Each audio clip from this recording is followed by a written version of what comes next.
आज की इस वीडियो में टॉप लेवल के साथियों जीके के क्वेश्चन देखेंगे, हिंदी के, मैथ के और रीजनिंग के। खैर, पहले नंबर वाला प्रश्न आपकी स्क्रीन पर है कि हिंदी का प्रथम महाकाव्य किसे माना जाता है? तो पृथ्वीराज चौहान को, रामचरितमानस को या पद्मावत को? तो यहाँ पर अगर बात करें साथियों, पृथ्वीराज चौहान को, पृथ्वीराज रासो को माना जाता है। अगर बात करते हैं किसके द्वारा है, किसका महाकाव्य है, तो चंद बरदाई का यह महाकाव्य है, ये भी आपको मालूम होना चाहिए। तो जिनका भी आंसर यहाँ पर ऑप्शन नंबर सी है तो बिल्कुल करेक्ट भाई, बहुत बढ़िया, वेरी गुड क्लास। और मैं देख पा रहा हूँ साथियों सभी का आंसर जो जा रहा है बिल्कुल करेक्ट जा रहा है। निम्नलिखित में से भाववाच्य मुझे बताइए कि 4 ऑप्शन आपके सामने है, 4 वाक्य आपके सामने है, भाववाच्य वाला मुझे वाक्य बताइए। देखिए जिसमें भाव आपको लग रहा हो, ठीक है ना। तो तुम फूल तोड़ोगे, ये कोई भाववाच्य नहीं है। अब चला जाए, बच्चे खेल रहे हैं, पुस्तकें लिखी जाएंगी, तो आपका आंसर जो यहाँ पर होना चाहिए वो ऑप्शन नंबर बी होना चाहिए भाई, बहुत बढ़िया, वेरी गुड क्लास। चलिए, जसोदा हरि पालने झुलावे, हल रावे, दुल रावे, मल हारे, जोई सोई कुछ, इन पंक्तियों में कौन सा रस है आपसे पूछा जा रहा है। देखिए अगर बात करते कभी भी साथियों किसी भी पंक्ति को देखकर आपको ऐसा लगे कि माँ और बच्चे के बीच में बातचीत हो रही है, यानी कि माँ अपने बच्चे से प्यार जता रही है, तो वहां पर साथियों वात्सल्य रस होता है। और यहाँ पर जसोदा हरि पालने झुलावे, हल रावे, दुल रावे, यानी कि बच्चे को एक तरीके से पालने में झुलाने की बात कर रही है साथियों जसोदा। तो कुल मिला के यहाँ पर आपका वात्सल्य रस ही हो जाएगा, यानी कि माँ बच्चे के बीच बातचीत हो रही है, प्यार हो रहा है साथियों माँ और बच्चे के बीच। चलिए, सरस्वती का पर्यायवाची इसमें से कौन सा नहीं है साथियों, बता दीजिए। देखिए अगर बात करें यहाँ पर सरस्वती का पर्यायवाची वाणी है, वीणा पाणी है, उसके अलावा शारदा भी है, लेकिन कमला नहीं है, यानी कि सरस्वती का पर्यायवाची इसमें से कमला नहीं है, जिनका आंसर यहाँ पर सी तो बिल्कुल करेक्ट है। उसके बाद देखिए साथियों, इक्षु का तद्भव रूप क्या होगा बताइए, यानी कि इक्षु एक साथियों आपका तत्सम शब्द है, इसका मुझे तद्भव बताइए क्या होगा, कन्ना, ईख या साथियों इक्षु बताइए। चलिए आपका कमेंट का साथियों मैं इंतजार कर रहा हूं। अगर आपका उत्तर यहाँ पर ऑप्शन नंबर सी यानी कि ईख है तो बिल्कुल करेक्ट। और मैं देख पा रहा हूँ साथियों आंसर आपका बिल्कुल करेक्ट है। गुरुजी गुड़गांव का, पलक सिंह का, सुरेंद्र का, सम्राट का, प्रदीप का, आरती का, मनीष का, वंशीधर का, सभी का आंसर यहाँ पर बिल्कुल करेक्ट भाई, रुचि का, मोना सिंह का, प्रदीप का। चलिए उसके बाद देखिए अगला सवाल आपके स्क्रीन पर है कि प्रत्यय होते हैं, प्रत्यय क्या होते हैं। देखिए अगर आपसे पूछा जाता कि प्रत्यय क्या होते हैं या आपसे पूछा जाता कि उपसर्ग क्या होते हैं, तो ये शब्द के अंश होते हैं। क्या होते हैं साथियों, ये शब्द के अंश होते हैं। जैसे मान लीजिए मैंने यहाँ पर क्या लिखा, अनुकार यहाँ पर लिखा, तो यहाँ पर कार आपका प्रत्यय हो जाएगा और अनु आपका उपसर्ग हो जाएगा। तो ये क्या है, ये शब्द के ही तो पार्ट है, एक तरीके से वर्ड्स के ही तो पार्ट है। तो कुल मिला के शब्द के अंश होते हैं, प्रत्यय हो चाहे उपसर्ग हो। उसके बाद देखिए जंगम का साथियों विलोम क्या होगा मुझे बताइए। चलिए, तो जंगम का विलोम साथियों क्या होता है, स्थावर होता है। आप लोग ध्यान रखेंगे जंगम का विलोम क्या हो जाएगा, स्थावर हो जाएगा। आंसर आपका जाएगा ए के साथ। अब उसके बाद देखिए आदि और यहाँ पर योजक चिन्ह है और अंत लिखा हुआ है, किस शब्द युग्म के अंतर्गत आते हैं। यानी कि आदि और अंत आखिर है क्या, ये सार्थक निरर्थक शब्द युग्म है या विलोम शब्द है या पर्यायवाची शब्द युग्म है या निरर्थक निरर्थक शब्द युग्म है। देखिए निरर्थक का मतलब होता है जिसका कोई अर्थ ना हो, ठीक है ना। तो आदि का भी अर्थ होता है और अंत का भी अर्थ होता है। यहाँ पर कहा गया है कि ये वाला सार्थक है, यानी कि इसका कोई अर्थ है, और ये वाला निरर्थक है, ऐसा भी नहीं है, इसका भी कोई, ये भी दोनों साथियों क्या है, सार्थक सार्थक शब्द हैं। हाँ, आदि का विलोम होता है अंत और अंत का विलोम होता है आदि, तो ये साथियों विलोम शब्द युग्म हो जाएंगे। क्या हो जाएंगे, विलोम शब्द युग्म हो जाएंगे। तो जिनका भी आंसर, जो लोग भी यहाँ पर ऑप्शन नंबर बी के साथ है तो बिल्कुल करेक्ट भाई, बहुत बढ़िया, वेरी गुड क्लास। किस समूह में सभी साथियों सर्वनाम प्रश्नवाचक है। देखिए प्रश्नवाचक सर्वनाम क्या होते हैं, जिन शब्दों के जरिए से हमें यह मालूम पड़ा जाए कि हाँ भाई कुछ सवाल पूछा जा रहा है, जैसे कब, क्यों, कैसे, क्या, कौन, किसने, ये सब क्या है, ये सब प्रश्नवाचक सर्वनाम है। तो कुल मिला के यहाँ पर आपका ऑप्शन जो राइट होगा वो ऑप्शन नंबर ए वाला होगा, यानी कि कौन, क्या, किसने, ये सब क्या है साथियों, सभी सर्वनाम एक तरीके से प्रश्नवाचक भाई, बहुत बढ़िया, वेरी गुड क्लास। बड़ा घर, छोटा आदमी, नीला वस्त्र, इसमें विशेष क्या है बताइए। देखिए अगर मैं यहाँ पर बताऊं कि यहाँ पर विशेष क्या है, तो कि जिसके बारे में बताया जाता है ना वो विशेष शब्द होता है। तो यहाँ पर घर के बारे में बताया जा रहा है कि भाई बड़ा घर है, तो विशेष क्या हो जाएगा, घर हो जाएगा, और विशेषण क्या हो जाएगा, बड़ा हो जाएगा। उसी प्रकार यहाँ पर आदमी के बारे में बताया जा रहा है कि छोटा आदमी है,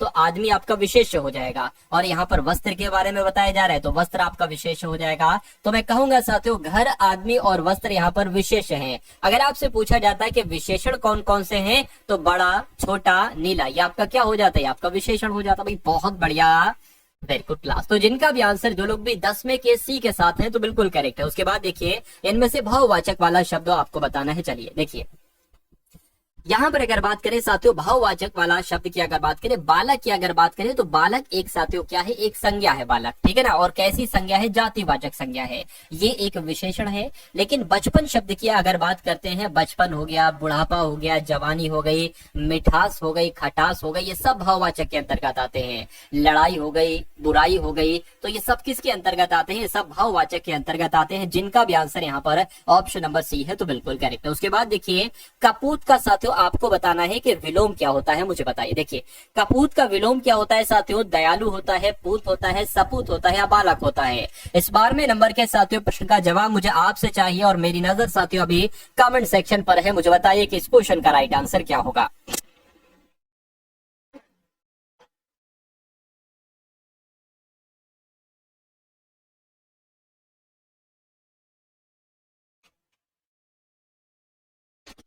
चलिए बिल्कुल साथियों, सभी का आंसर यहाँ पर ऑप्शन नंबर सी के साथ जा रहा है। बबीता का, मनीष का, शिवा का, शिवानी का, रुचि का, जयप्रकाश का, ठीक है, सोनू का, रिया का, शिवानी का, आरती का। चलिए यहाँ पर अगर बात करें तो जिनका जिनका आंसर यहाँ पर ऑप्शन नंबर सी है, तो बिल्कुल करेक्ट है। चपल का साथियों अब आपको बताना है कि विलोम क्या होता है। चपल का विलोम साथियों क्या होता है, तो चपल का विलोम शांत होता है। क्या होता है साथियों, चपल का विलोम शांत होता है। आंसर आपका जाएगा डी के साथ। सभी दोस्तों की रिक्वायरमेंट पे एक बहुत बड़ा ऑफर लेके आ चुका हूँ मेरे दोस्त। इस प्रैक्टिस सेट के ऊपर आपके लिए एक अच्छा ऑफर है, जहाँ से कि अब आपको ये प्रैक्टिस सेट लगाओगे और सबसे सस्ता प्रैक्टिस सेट मिलने वाला है आज तक के यूट्यूब के इतिहास में।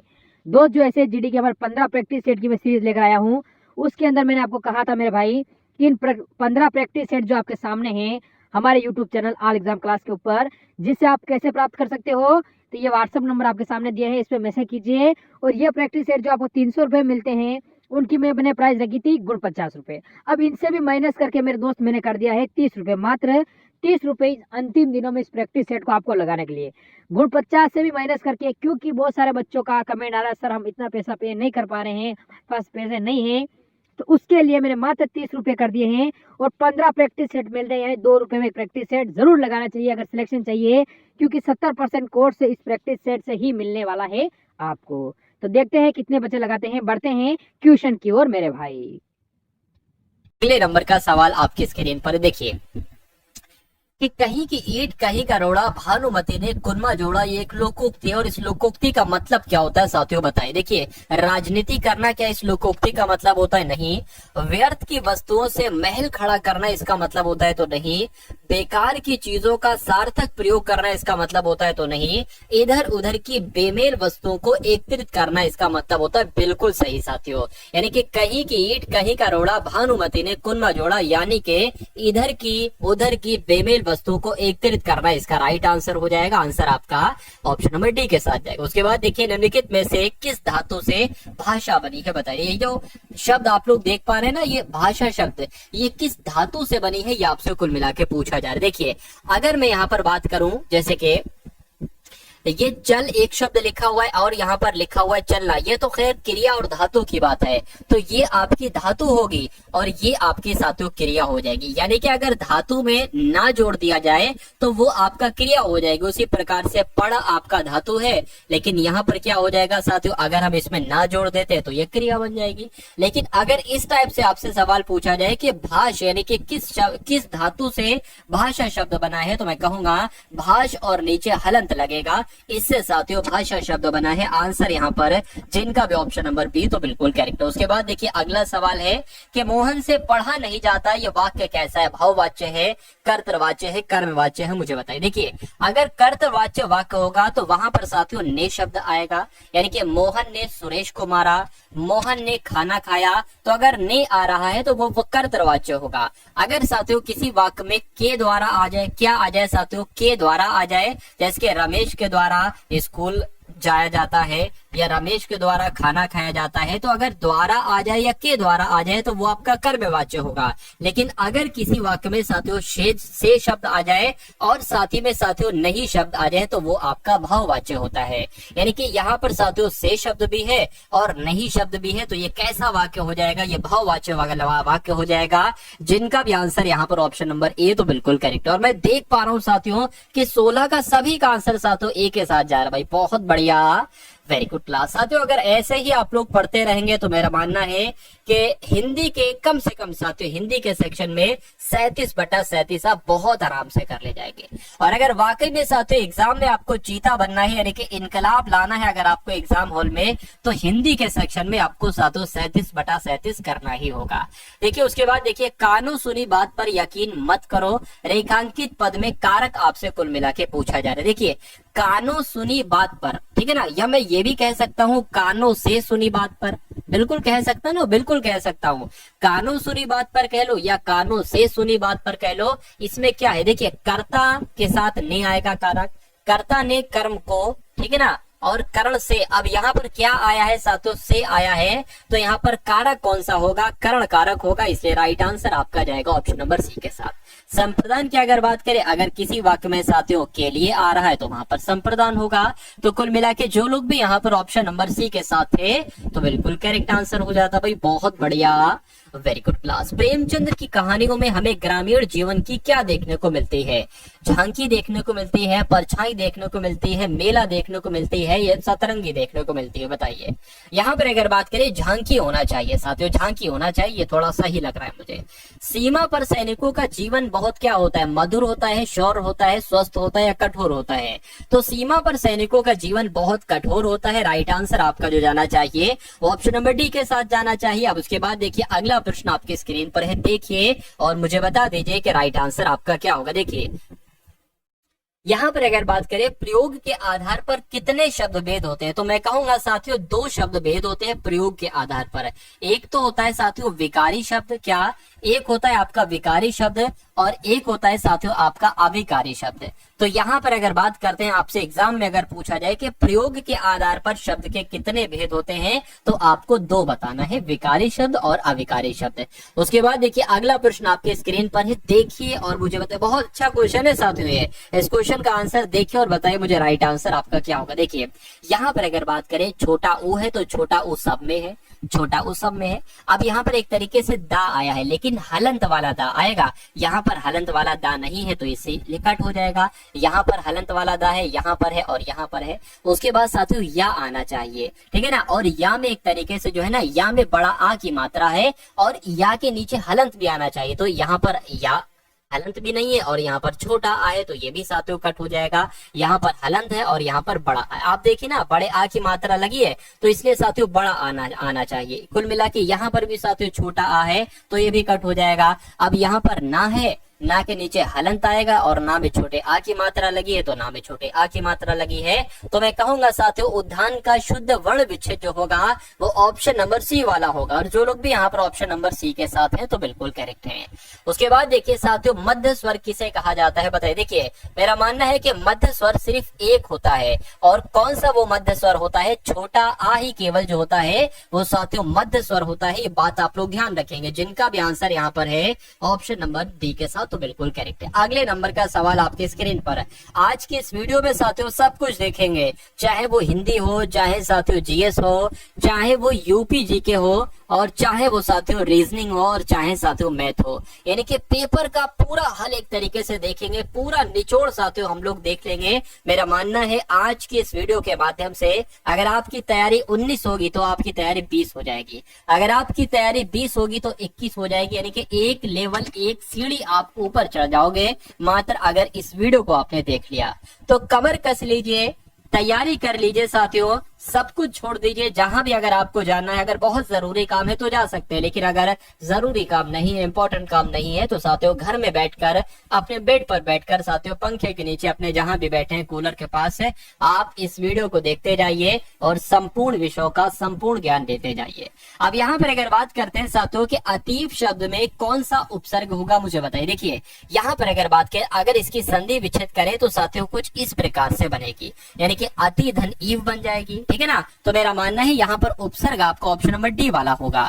बाघ का स्त्रीलिंग साथियों क्या होता है, मुझे बताइए, फटाफट कमेंट करके मुझे बता दीजिए कि बाघ का स्त्रीलिंग क्या होगा। देखिए बाघ का स्त्रीलिंग बाघनी होगा नहीं, क्या बाधिन होगा नहीं, बागी होगा नहीं साथियों, क्या होगा, बाघिन होना चाहिए। क्या होना चाहिए साथियों, बाघिन होना चाहिए, ये बाधिन लिखा हुआ है, तो आंसर आपका जाना चाहिए डी के साथ भाई। बहुत बढ़िया, वेरी गुड क्लास। चलिए साथियों उसके बाद देखिए अगला सवाल आपके स्क्रीन पर है और आपसे पूछा जा रहा है कि निम्नलिखित वाक्यों में से अशुद्ध वाक्य का चयन कीजिए। यहाँ पर आपको जो हिंदी पढ़ाई जा रही है ना साथियों, इसी टाइप की आपसे हिंदी आपके एग्जाम में पूछी जाएगी। अगर आपको चाहते हैं कि इस बार आपका सिलेक्शन बहुत आराम से हो जाए, तो डेली रात्रि 8 बजे आपको साथियों आना होगा, हर हालत में आना होगा, अगर आप चाहते हैं कि आपके बदन पर, आपके तन पर इस बार वर्दी हो। चलिए तो एक वाक्य अशुद्ध है, उसका आपको साथियों चयन करना है, मुझे बताइए। देखिए यहाँ पर अगर बात करें, मैंने आपके लिए शहर के अच्छी होटल से खाना मंगवाया, अच्छी होटल नहीं आना चाहिए, यहाँ पर अच्छा होटल आना चाहिए था। क्या, अच्छा होटल आना चाहिए, यानी कि मैंने आपके लिए शहर के अच्छे होटल से, अच्छा नहीं ठीक है, बल्कि अच्छे आना चाहिए था। एक तरीके से मैंने आपके लिए शहर के अच्छे होटल से खाना मंगवाया है, अच्छे आना चाहिए था, अच्छी नहीं। हेमा मुझसे प्यार करती है, कोई दिक्कत नहीं, बिल्कुल शुद्ध वाक्य है। गीता अच्छी पुस्तक है, शुद्ध वाक्य है। संजय देखने में सुंदर लगता है, ये भी इसमें कोई दिक्कत नहीं, शुद्ध वाक्य है। तो पूछा गया था कि अशुद्ध वाक्य कौन सा है, मैं कहूंगा ऑप्शन नंबर ए वाला वाक्य अशुद्ध है, और जिनका भी आंसर 25 का ए आ रहा है तो बिल्कुल करेक्ट भाई, बहुत बढ़िया, वेरी गुड क्लास। उसके बाद देखिए अगले नंबर का प्रश्न आपके स्क्रीन पर। अब आपको दिनकर का पर्यायवाची बताना है। दिनकर का पर्यायवाची निशाचर होता है, चराचर होता है, प्रभाकर होता है, विभाकर होता है।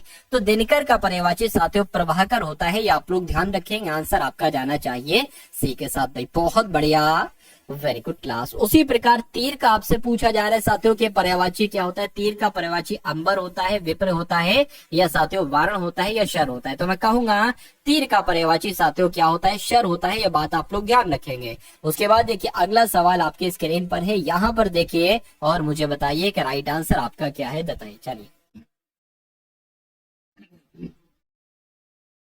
चलिए साथियों दोपहर के बाद के समय को क्या कहा जाता है, दिन, संध्या, अपराह्न, या साथियों पूर्वाह्न। तो अगर बात करते हैं साथियों अपराह्न, आप लोग ध्यान रखेंगे दोपहर के बाद के समय को क्या कहा जाता है, अपराह्न कहा जाता है।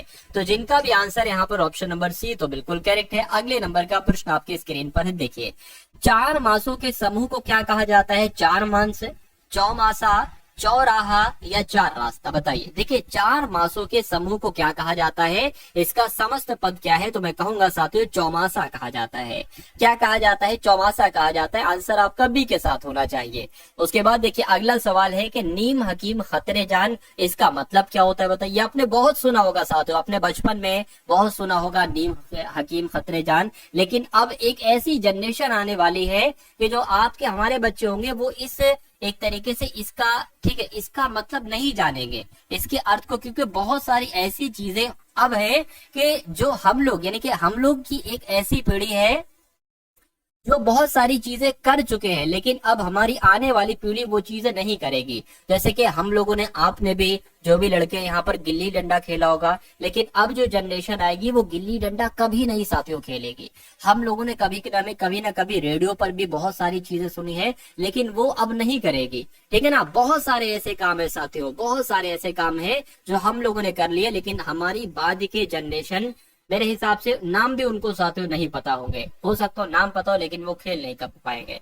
खैर अब यहाँ पर अगर बात करते हैं इस क्वेश्चन के सही जवाब की, देखिए कि नीम हकीम खतरे जान मतलब अल्पज्ञान हानिकारक होता है, बिल्कुल सही साथियों, ऑप्शन नंबर ए आपका बिल्कुल करेक्ट आंसर हो जाता भाई, बहुत बढ़िया, वेरी गुड क्लास। निम्नलिखित में से तद्भव शब्द का साथियों चयन कीजिए, मुझे बताइए। देखिए मैं आपको साथियों हर बार बताता हूँ कि तत्सम शब्द और तद्भव शब्द में आपको फर्क मालूम होना चाहिए। जो आपका तद्भव शब्द होता है वो उसका उच्चारण यानी कि वो पढ़ने में साथियों आसान होता है, सरल होता है। अगर आप किसी बच्चे से भी कहेंगे तो बहुत आसानी से पढ़ देगा, लेकिन अगर आप किसी बच्चे को देंगे तत्सम शब्द तो थोड़ा सा दिक्कत दिखाएगा, नहीं पढ़ पाएगा।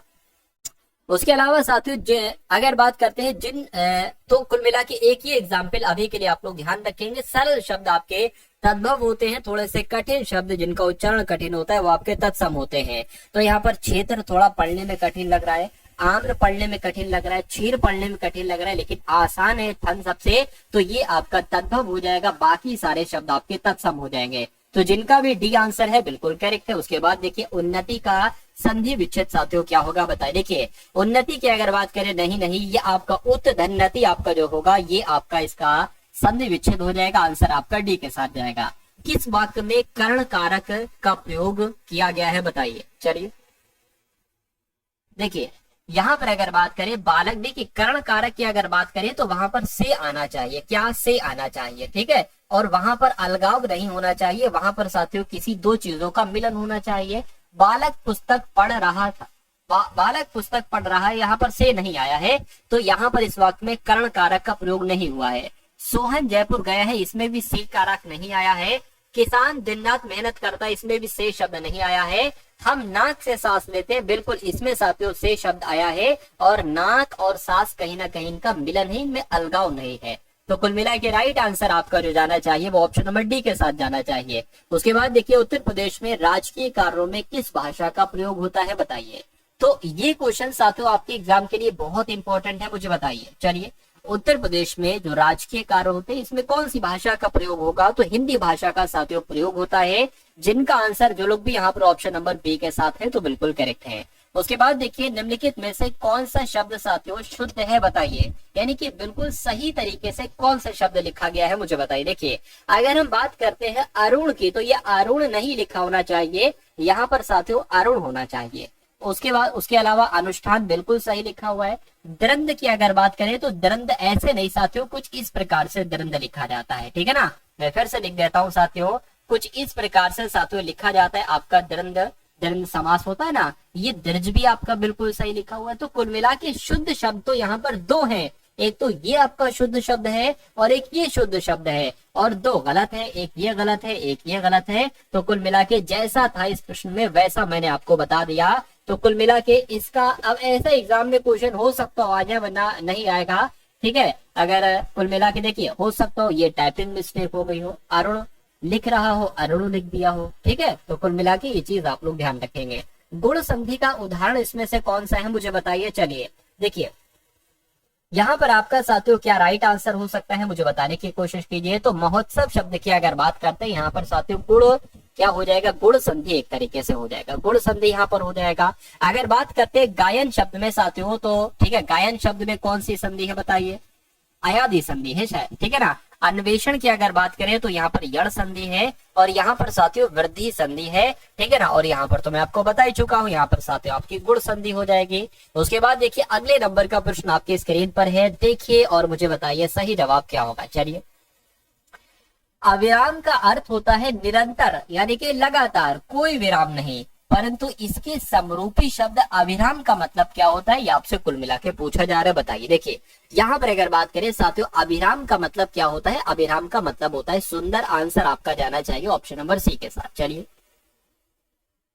चलिए उसके बाद देखिए अगले नंबर का प्रश्न आपकी स्क्रीन पर ही कि उत्तर प्रदेश राजकीय पुरातत्व संग्रहालय कहाँ पर स्थित है। यूपी जी के आपके कोई भी अगर यूपी में एग्जाम है तो यूपी जी के उसके लिए बहुत इंपॉर्टेंट होती है, क्योंकि मैंने देखा था 2018-2019 वाला जो पेपर था उसमें यूपी जी के बहुत सारे क्वेश्चन आए थे, 7-7 क्वेश्चन, 8-8 क्वेश्चन 37 में से। लेकिन जो अभी फरवरी वाला पेपर था उसमें यूपी जीके की थोड़ी कमी देखी गई, लेकिन इसका मतलब ये नहीं होगा कि अब जो आपका रे एग्जाम होगा उसमें यूपी जीके ना, क्या पता आ जाए, ठीक है ना। और अगर यूपी जीके आई तो यूपी जीके का एक बहुत अहम रोल होता है, क्योंकि बच्चा सामान्य ज्ञान के क्वेश्चन को नहीं कर पाता है, लेकिन यूपी जीके के क्वेश्चन को जितने क्वेश्चन आते हैं लगभग 7-8 बहुत आराम से कर लेता है। ठीक है ना। तो कुल मिला के साथियों बहुत टॉप लेवल के क्वेश्चंस यूपी जीके के देखेंगे, उसके बाद रीजनिंग को देखेंगे, उसके बाद मैथ को देखेंगे। यानी कि पूरा पेपर साथियों देखकर अगर आप चाहते हैं तो आपके तैयारी में बहुत इजाफा होगा, बहुत शानदार आपकी तैयारी हो जाएगी। उत्तर प्रदेश राजकीय पुरातत्व संग्रहालय ये कहाँ पर स्थित है? तो ये कन्नौज में स्थित है, ये आप लोग ध्यान रखेंगे। और कन्नौज को क्या कहा जाता है साथियों? ठीक है ना, इत्र नगरी कहा जाता है, ये भी आपको मालूम होना चाहिए। चलिए अगर वाराणसी की बात करें साथियों, वाराणसी को क्या कहा जाता है? मोक्ष नगरी कहा जाता है। उसके बाद देखिए अगले नंबर का प्रश्न आपकी स्क्रीन पर है, सैयद सालार मेला कहाँ पर लगता है बताइए? तो सैयद सालार मेला साथियों बहराइच में लगता है, ये आपको मालूम होना चाहिए। जिनका भी आंसर यहाँ पर ऑप्शन नंबर ए है तो बिल्कुल करेक्ट है। चलिए हरि मोहन यादव कह रहे कल से डेली आऊंगा। चलिए हो सकता हो आपसे पता ना हो। चलिए उसके बाद देखिए भारत कला भवन ये कहाँ पर स्थित है? लखनऊ में, बनारस में, इलाहाबाद में या साथियों आगरा में। तो आप लोग ध्यान रखेंगे कि इस क्वेश्चन का राइट आंसर आपका जो जाएगा वो बी के साथ जाएगा, यानी कि बनारस में ही साथियों भारत कला भवन स्थित है। ये एग्जाम के पॉइंट ऑफ व्यू से बहुत इंपॉर्टेंट है। चलिए उसके बाद देखिए अगला प्रश्न है कि विकिपीडिया के संस्थापक कौन है बताइए? लैरी सेंगर और जिमी वेल्स है, Tim Berners Lee, Mark Zuckerberg. क्या आपका बिल्कुल सही जवाब होगा बताइए? और ये बहुत शानदार क्वेश्चन भी है। लैरी सेंगर और जेमी बेल्स का नाम आप लोग ध्यान रखेंगे, क्योंकि आपके एग्जाम में डायरेक्ट क्वेश्चन बन सकता है कि विकिपीडिया के संस्थापक कौन है? तो लैरी सेंगर और जिमी बेल्स ही विकिपीडिया के संस्थापक हैं। उसके बाद देखिए एकमात्र ऐसे व्यक्ति इनमें से कौन है जिन्होंने ऑस्कर और नोबेल दोनों पुरस्कार साथियों जीते थे बताइए? तो इनके नाम की अगर बात करें, इनका नाम साथियों क्या है? जॉर्ज बर्नार्ड शॉ इनका नाम है, और इन्होंने साथियों ऑस्कर पुरस्कार भी जीता और नोबेल पुरस्कार भी जीता। ये बात आपको मालूम होना चाहिए भाई। बहुत बढ़िया, वेरी गुड क्लास। ये क्वेश्चन थोड़ा पुराना आ गया इसलिए स्किप कर दें क्या? इसको स्किप कर दिए क्योंकि 2017 वाला कोई मतलब नहीं है। उसके बाद देखिए भारत के वर्तमान उपराष्ट्रपति साथियों कौन है मुझे बताइए? चलिए तो भारत के उपराष्ट्रपति वर्तमान समय पर तो जगदीप धनखड़ है। तो कहां पर किसी ऑप्शन में साथियों जगदीप धनखड़ नहीं लिखा है, तो मैं कह सकता हूं कि यहां पर आपका आंसर जो जाना चाहिए वो ऑप्शन नंबर डी के साथ जाना चाहिए। जीएसटी के कितने प्रकार होते हैं? देखिए अगर बात करें जीएसटी के कितने प्रकार होते हैं, तो पहला पॉइंट आप लोग ध्यान रखेंगे, 3 प्रकार होते हैं। कौन कौन सा? एसजीएसटी, सीजीएसटी और आईजीएसटी। यानी कि आपसे अगर एग्जाम में पूछा जाए ये सवाल, तो मैं उम्मीद करूंगा कि अब आप इस सवाल का बहुत आराम से साथियों आंसर दे पाएंगे। उसके बाद देखिए अगला सवाल आपके स्क्रीन पर है, देखिए और मुझे बताइए राइट आंसर आपका क्या होगा। चलिए पीरियोडिक टेबल इनमें से किसने प्रतिपादित की थी बताइए? वोल्टा ने, कैल्विन ने या मेंडलीफ ने? चलिए तो यहाँ पर आप लोग ध्यान रखेंगे साथियों, यहाँ पर अगर बात करें मेंडलीफ आप लोग ध्यान रखेंगे, यानी कि आंसर आपका जो जाएगा वो ऑप्शन नंबर सी के साथ जाएगा। पीरियोडिक टेबल की अगर बात करें ये किसने प्रतिपादित की साथियों? मेंडलीफ ने प्रतिपादित की। आंसर यहाँ पर जिनका भी ऑप्शन नंबर सी तो बिल्कुल करेक्ट है। उत्तर प्रदेश की न्यायिक राजधानी साथियों क्या है मुझे बताइए? ये एग्जाम में क्वेश्चन आपसे पूछा जा सकता है, तो फटाफट साथियों कमेंट करके आप आंसर बताएंगे कि क्या इस क्वेश्चन का बिल्कुल करेक्ट आंसर होगा। चलिए साथियों फटाफट साथियों आंसर करके आप मुझे बताइए कि राइट आंसर आपका यहाँ पर क्या हो सकता है? तो जिनका आंसर इलाहाबाद है तो बिल्कुल करेक्ट है, ठीक है ना। उत्तर प्रदेश की न्यायिक राजधानी क्या है साथियों? इलाहाबाद ही है। अब उसके बाद देखिए अगले नंबर का सवाल है कि उत्तर प्रदेश भारत के किस ओर स्थित है मुझे बताइए? देखिए अगर बात करते हैं कि उत्तर प्रदेश भारत के किस ओर स्थित है, तो उत्तर प्रदेश भारत के उत्तर में है, इसलिए इसको क्या कहा जाता है? उत्तर प्रदेश कहा जाता है।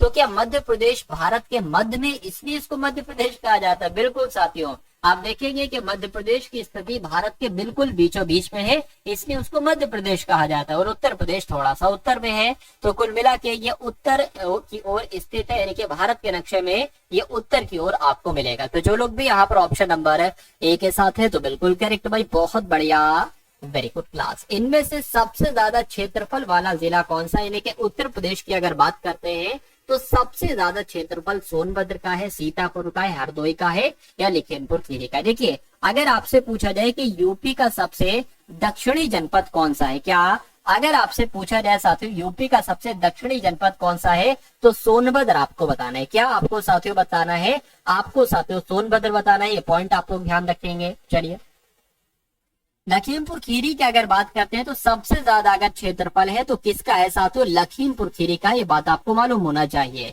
तो जिनका आंसर यहाँ पर ऑप्शन नंबर डी है तो बिल्कुल करेक्ट है। उसके बाद देखिए क्षेत्रफल की दृष्टि से उत्तर प्रदेश का भारत के राज्यों में कौन सा स्थान है। देखिए अगर क्षेत्रफल के यानी कि सबसे अधिक क्षेत्रफल किस राज्य का है तो मैं कहूंगा राजस्थान का है। लेकिन अगर आपसे पूछे कि क्षेत्रफल के हिसाब से, क्षेत्रफल के मामले में उत्तर प्रदेश का कौन सा स्थान है तो मैं कहूंगा साथियों चौथा स्थान है। तो कुल मिला के यहाँ पर चौथा कहीं पर नहीं लिखा हुआ है। खैर आप लोग ध्यान रखेंगे उत्तर प्रदेश का क्षेत्रफल के हिसाब से भारत में चौथा स्थान है। उसके बाद देखिए अगला सवाल आपकी स्क्रीन पर है, देखिए और मुझे बताइए कि सही जवाब आपका क्या होगा कि उत्तर प्रदेश में किसान मित्र योजना कब शुरू की गई। बहुत इंपॉर्टेंट क्वेश्चन है साथियों कि यूपी में जो किसान मित्र योजना शुरू की गई थी ये कब शुरू की गई थी तो 2001 में शुरू की गई थी। 18 जून 2001 में ही साथियों उत्तर प्रदेश में किसान मित्र योजना शुरू की गई थी। आपको मालूम होना चाहिए। जिनका भी आंसर यहाँ पर डी तो बिल्कुल करेक्ट है। इनमें से किस फसल का उत्तर प्रदेश में सर्व प्रमुख उत्पादक है साथियों बताइए। चलिए तो यहाँ पर आपका राइट आंसर क्या हो सकता है फटाफट कमेंट करके बताइए। गेहूं आपका बिल्कुल करेक्ट आंसर हो जाएगा, यानी कि गेहूं का उत्तर प्रदेश में सर्व प्रमुख उत्पादक है। उसके बाद देखिए भारत वर्ष में प्रथम कृषि विश्वविद्यालय की स्थापना कहाँ पर की गई तो कहाँ पर की गई साथियों पंतनगर में की गई थी। यानी कि पहला कृषि विश्वविद्यालय की स्थापना जो की गई वो पंतनगर में की गई। उसके बाद देखिए कि उत्तर प्रदेश की प्रमुख फसल इसमें से कौन सी है बताइए। तो यहाँ पर अगर बात करें गेहूं ही जो है ना साथियों उत्तर प्रदेश की प्रमुख फसल है। आंसर आपका जाना चाहिए बी के साथ। इनमें से कौन सबसे प्राचीन वाद्य यंत्र है बताइए। तो अगर ये एग्जाम में बिल्कुल क्वेश्चन आपसे पूछा जा सकता है कि सबसे प्राचीन यानी कि सबसे पुराना वाद्य यंत्र कौन सा है तो मैं कहूंगा वीणा जो है ना, वीणा ये सबसे पुराना वाद्य यंत्र, सबसे प्राचीन वाद्य यंत्र है। भारतीय राष्ट्रीय कांग्रेस की साथियों स्थापना कहाँ पर हुई थी तो मुंबई की अगर बात करें साथियों यहाँ पर भारतीय राष्ट्रीय कांग्रेस की स्थापना हुई थी। बात आपको मालूम होना चाहिए। राष्ट्रवाद की भावना के प्रचार के लिए गणपति उत्सव, कौन सा उत्सव, गणपति उत्सव और शिवाजी उत्सव किसने प्रारंभ किया था बताइए। चलिए तो आप लोग ध्यान रखेंगे साथियों बाल गंगाधर तिलक की अगर बात करते हैं इन्होंने ही गणपति उत्सव और शिवाजी उत्सव को साथियों शुरू किया था। जिनका भी आंसर जो लोग भी यहाँ पर ऑप्शन नंबर बी के साथ है तो बिल्कुल करेक्ट है। उसके बाद देखिए अगला क्वेश्चन आपके स्क्रीन पर है कि शेरशाह का मकबरा साथियों कहाँ पर स्थित है बताइए। देखिए शेरशाह का मकबरा कहाँ पर है तो मैं कहूंगा शेरशाह का मकबरा बिहार में है और बिहार में ही है साथियों एक जगह सासाराम, यानी कि शेरशाह का मकबरा बिहार के सासाराम में। ये बात आपको मालूम होना चाहिए। उसके बाद देखिए महमूद गजनवी के आक्रमणों में सबसे महत्वपूर्ण आक्रमण साथियों कौन सा था बताइए। चलिए तो इस क्वेश्चन का राइट आंसर आपका क्या होगा मुझे बताइए। चलिए देखिए सोमनाथ पर आक्रमण ये आपका बिल्कुल करेक्ट आंसर हो जाएगा, बी बिल्कुल करेक्ट आंसर। उसके बाद देखिए महात्मा बुद्ध को ज्ञान की प्राप्ति कहाँ हुई फटाफट साथियों कमेंट करके बताइए। देखिए यहाँ पर अगर मैं आपको बताऊं कि जो आपकी ये 8 बजे क्लास होती है कभी कभी ऐसा होता है साथियों कि नोटिफिकेशन नहीं पहुंच। बहुत सारे बच्चे ऐसे हैं जो नोटिफिकेशन का इंतजार करते हैं कि जब उनके पास क्लास का नोटिफिकेशन आएगा ठीक 8 बजे तो वो क्लास में आएंगे। लेकिन कभी कभी ऐसा होता है जो यूट्यूब नोटिफिकेशन भेजता ही नहीं है। तो आपको साथियों यूट्यूब में टारगेट सिलेक्शन सर्च करके आप चैनल में आ जाइएगा, लाइव सेक्शन में आप जाएंगे तो क्लास वहां पर लगी होगी। 8 बजे आपकी हमारी क्लास शुरू हो जाएगी। तो नोटिफिकेशन का इंतजार आप लोग ना करा करिए। चलिए पाटलिपुत्र गंगा नदी के तट पर साथियों महात्मा बुद्ध को ज्ञान की प्राप्ति हुई, या इलाहाबाद संगम पर, या बोध गया निरंजना नदी के तट पर हुई, या साथियों जाम्बी की रिजु पालिका नदी के तट पर हुई। मैं कहूंगा बोध गया यानी कि निरंजना नदी के तट पर हुई। आप लोग ध्यान रखेंगे बोध गया साथियों ऑप्शन में आएगा तो बोध गया आपको लगा देना है। चित्रकला की बंगाल शैली का आगधरूप साथियों कौन थे मुझे बताइए। चलिए तो कौन थे साथियों अवनींद्र नाथ ठाकुर। आप लोग ध्यान रखेंगे ये चित्रकला की बंगाल शैली के अग्रदूत माने जाते हैं। आंसर आपका जाएगा ऑप्शन नंबर डी के साथ। चलिए उसके बाद देखिए अगला प्रश्न है कि नृत्य के मोहिनी अट्टम रूप का विकास साथियों कहाँ पर हो। मैं आपको एक चीज बता रहा हूँ साथियों, अगर कोई नृत्य आपको दिया जाए और उस नृत्य के अंत में साथियों अट्टम लगा हो तो वो नृत्य कहाँ का होगा साथियों, वो नृत्य केरल का होगा। 99% चांसेस है। तो कुल मिला के मोहिनी अट्टम नृत्य कहाँ का है, मैं कहूंगा साथियों केरल का है। आंसर यहाँ पर जिनका भी ऑप्शन नंबर बी के साथ तो बिल्कुल करेक्ट है। उसके बाद देखिए सुंदरवन का डेल्टा कौन सी नदी बनाती है मुझे बताइए। गंगा नदी, ब्रह्मपुत्र नदी, गंगा ब्रह्मपुत्र, या साथियों कृष्णा कावेरी। चलिए यहाँ पर अगर बात करें गंगा ब्रह्मपुत्र की जब हम बात करते हैं तो सुंदरवन का डेल्टा साथियों गंगा ब्रह्मपुत्र नदियां बनाती हैं। उसके बाद देखिए निम्नलिखित में से किस क्षेत्र में साल भर वर्षा होती है बताइए। अच्छा क्वेश्चन, इंपॉर्टेंट क्वेश्चन है। भूमध्य रेखीय की अगर बात करते हैं, भूमध्य रेखीय क्षेत्र में पूरे वर्ष भर साथियों वर्षा होती है। बैंक दर ब्याज की वो दर है, ये क्वेश्चन बहुत आपके एग्जाम में आता है साथियों, कि बैंक दर ब्याज की वो दर है जिस दर पर वाणिज्यिक बैंक जनता से जमा लेते हैं, या केंद्रीय बैंक वाणिज्यिक बैंकों को ऋण देते हैं, या सरकारी ऋण जारी किए जाते हैं, या वाणिज्यिक बैंक अपने ग्राहकों को ऋण देते हैं, मुझे बताइए। तो यहाँ पर अगर बात करें, आप लोग भी ध्यान रखेंगे कि बैंक दर ब्याज की वो दर है जिस दर पर केंद्रीय बैंक वाणिज्यिक बैंकों को ऋण प्रदान करते हैं, ऋण देते हैं। आंसर आपका जाना चाहिए बी के साथ। और मैं देख पा रहा हूँ साथियों, मनीष का, आरती का, रुचिका, पलक का, खुशी का, बबीता का, शिवानी का, कोमल का, हरिमोहन का, अनूप का, ठीक है ना, बिल्कुल करेक्ट आंसर है भाई, बहुत बढ़िया, very good class. Shivani Pandey का, आरती का, बिल्कुल करेक्ट आंसर भाई, बहुत बढ़िया, वेरी गुड क्लास। उसके बाद देखिए, भारत सरकार के बजट के कुल घाटे में किस घाटे का सबसे अधिक योगदान है? तो किसका सबसे अधिक योगदान है? मैं कहूंगा साथियों राजकोषीय घाटे का सबसे अधिक योगदान है। आंसर आपका जाएगा बी के साथ। भारत में अधिकतर बेरोजगारी साथियों मुझे बताइए कैसी है? तकनीकी है, चक्रीय है, घटनात्मक है, या साथियों संरचनात्मक है? तो यहाँ पर आपका राइट आंसर जो होना चाहिए वो संरचनात्मक के साथ जाना चाहिए। अधिकतर बेरोजगारी साथियों संरचनात्मक है। चलिए उसके बाद देखिए, कुटीर ज्योति योजना का संबंध किससे है? इस टाइप के क्वेश्चन डायरेक्ट आपके एग्जाम में आपको देखने को मिलते हैं। तो साथियों अभी हम लोग रीजनिंग के एकदम टॉप लेवल के क्वेश्चन देखने वाले हैं और मैथ के क्वेश्चन हम लोग देखने वाले हैं। तो जो लोग भी अभी क्लास में है, मैं आपसे कहूंगा कि क्लास को छोड़कर बिल्कुल भी नहीं जाना है, क्योंकि रीजनिंग का ज्ञान और मैथ का ज्ञान ऐसे मैं आपको साथियों करवा दूंगा कि आपको मालूम ही नहीं पड़ेगा। यानी कि मैथ क्या होती है साथियों, आज की इस वीडियो में हम लोग देखेंगे। चलिए तो आप लोग की अगर बात करें, इस क्वेश्चन की अगर बात करें, ग्रामीण क्षेत्रों में कुटीर उद्योगों को प्रोत्साहन देने से, ग्रामीण क्षेत्रों में बेरोजगारों को रोजगार प्रदान करने से, या ग्रामीण क्षेत्रों में गरीबी रेखा से नीचे जीवन यापन करने वाले परिवारों को विद्युत सुविधा उपलब्ध कराने से कुटीर ज्योति योजना संबंधित है? तो मैं कहूंगा बिल्कुल सही जवाब आपका सी के साथ जाएगा। उसके बाद देखिए, भारतीय संविधान की कौन सी विशेषता इंग्लैंड से ली गई है? तो यहाँ पर आपका राइट आंसर साथियों संसदीय प्रणाली होगा, यानी कि संसदीय प्रणाली इंग्लैंड से ली गई है। चलिए उसके बाद देखिए, अगले नंबर का साथियों प्रश्न आपकी स्क्रीन पर है, देखिए और मुझे बताइए सही जवाब क्या होगा कि भारत के प्रधानमंत्रियों का निम्नलिखित में से कालक्रम क्या है? देखिए ये तो आपको पता होगा कि पंडित जवाहरलाल नेहरू सबसे पहले प्रधानमंत्री बने, तो यहाँ पर 2 नंबर आपका सबसे पहले आ जाएगा, 2 नंबर आपका सबसे पहले आ जाएगा। फिर मोरारजी देसाई बने तो 3 नंबर साथियों पहले आ जाएगा। उसके बाद इंदिरा गांधी बनी और फिर चौधरी चरण सिंह बने, इनके 4 आ जाएगा। तो 23-14 कहां पर लिखा हुआ है साथियों? देखिए और मुझे बताइए। एक सेकंड, यहाँ पर थोड़ी सी मुझसे मिस्टेक होगी। देखिए ये तो आपको पता होगा कि पंडित जवाहरलाल नेहरू साथियों सबसे पहले क्या बने? सबसे पहले प्रधानमंत्री बने। उसके बाद अगर बात करते हैं साथियों, उसके बाद जो प्रधानमंत्री यहाँ पर बने हैं, इंदिरा गांधी बनी थी। हाँ भाई ठीक है, 2 नंबर पहले होगा, फिर 1 नंबर आपका पहले होगा, फिर मोरारजी देसाई बने और फिर उसके बाद साथियों चौधरी चरण बने, यानी कि 21-34 आपका आंसर होना चाहिए। तो 21-34 कौन से ऑप्शन में? साथियों ऑप्शन नंबर सी में है, तो यही आपका बिल्कुल करेक्ट आंसर होगा भाई, बहुत बढ़िया, वेरी गुड क्लास। चलिए साथियों उसके बाद देखिए, अगले नंबर का सवाल आपके स्क्रीन पर है, देखिए और मुझे बताइए कि राइट आंसर क्या है। एकल हस्तांतरणीय मतदान पद्धति में हर मतदाता व्यक्त कर सकता है केवल 2 विकल्प, केवल 1 विकल्प, भरे जाने वाले पदों में से एक कम विकल्प, या उतने विकल्प जितने चुनाव में प्रत्याशी है? तो आंसर आपका जाएगा साथियों डी के साथ। उसके बाद देखिए, भारतीय संसद के कामकाज में जो शून्यकाल होता है साथियों, इसका मतलब क्या होता है मुझे बता दीजिए। प्रश्नकाल से पहले के समय को कहते हैं शून्यकाल, या सत्र के पहले का आधा घंटा जो होता है उसको कहते हैं साथियों शून्यकाल, या प्रश्नकाल और अगली कार्य सूची के बीच के समय को कहा जाता है शून्यकाल? तो मैं कहूंगा बिल्कुल साथियों, यानी कि शून्यकाल जो होता है वो प्रश्नकाल और अगली कार्य सूची के बीच के समय को कहा जाता है शून्यकाल। आंसर आपका जाएगा सी के साथ। आत्मकथा द इंडियन स्ट्रगल कौन सी साथियों? द इंडियन स्ट्रगल, इसके लेखक आपसे पूछे जा रहे हैं, तो इसके लेखक कौन है साथियों? सुभाष चंद्र बोस इसके लेखक है, आपको मालूम होना चाहिए, ठीक है ना। कुल मिला के सुभाष चंद्र बोस साथियों द इंडियन स्ट्रगल के लेखक है। आंसर आपका बी के साथ जाएगा। अब बताइए हीमोग्लोबिन का काम क्या होता है?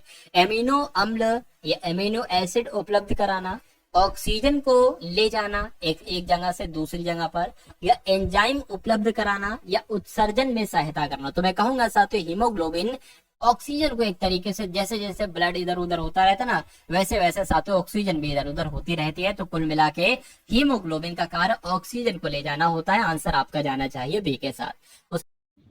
सभी दोस्तों की रिक्वायरमेंट पे एक बहुत बड़ा ऑफर लेके आ चुका हूँ मेरे दोस्त। इस प्रैक्टिस सेट के ऊपर आपके लिए एक अच्छा ऑफर है, जहाँ से कि अब आपको ये प्रैक्टिस सेट लगाओगे और सबसे सस्ता प्रैक्टिस सेट मिलने वाला है आज तक के यूट्यूब के इतिहास में।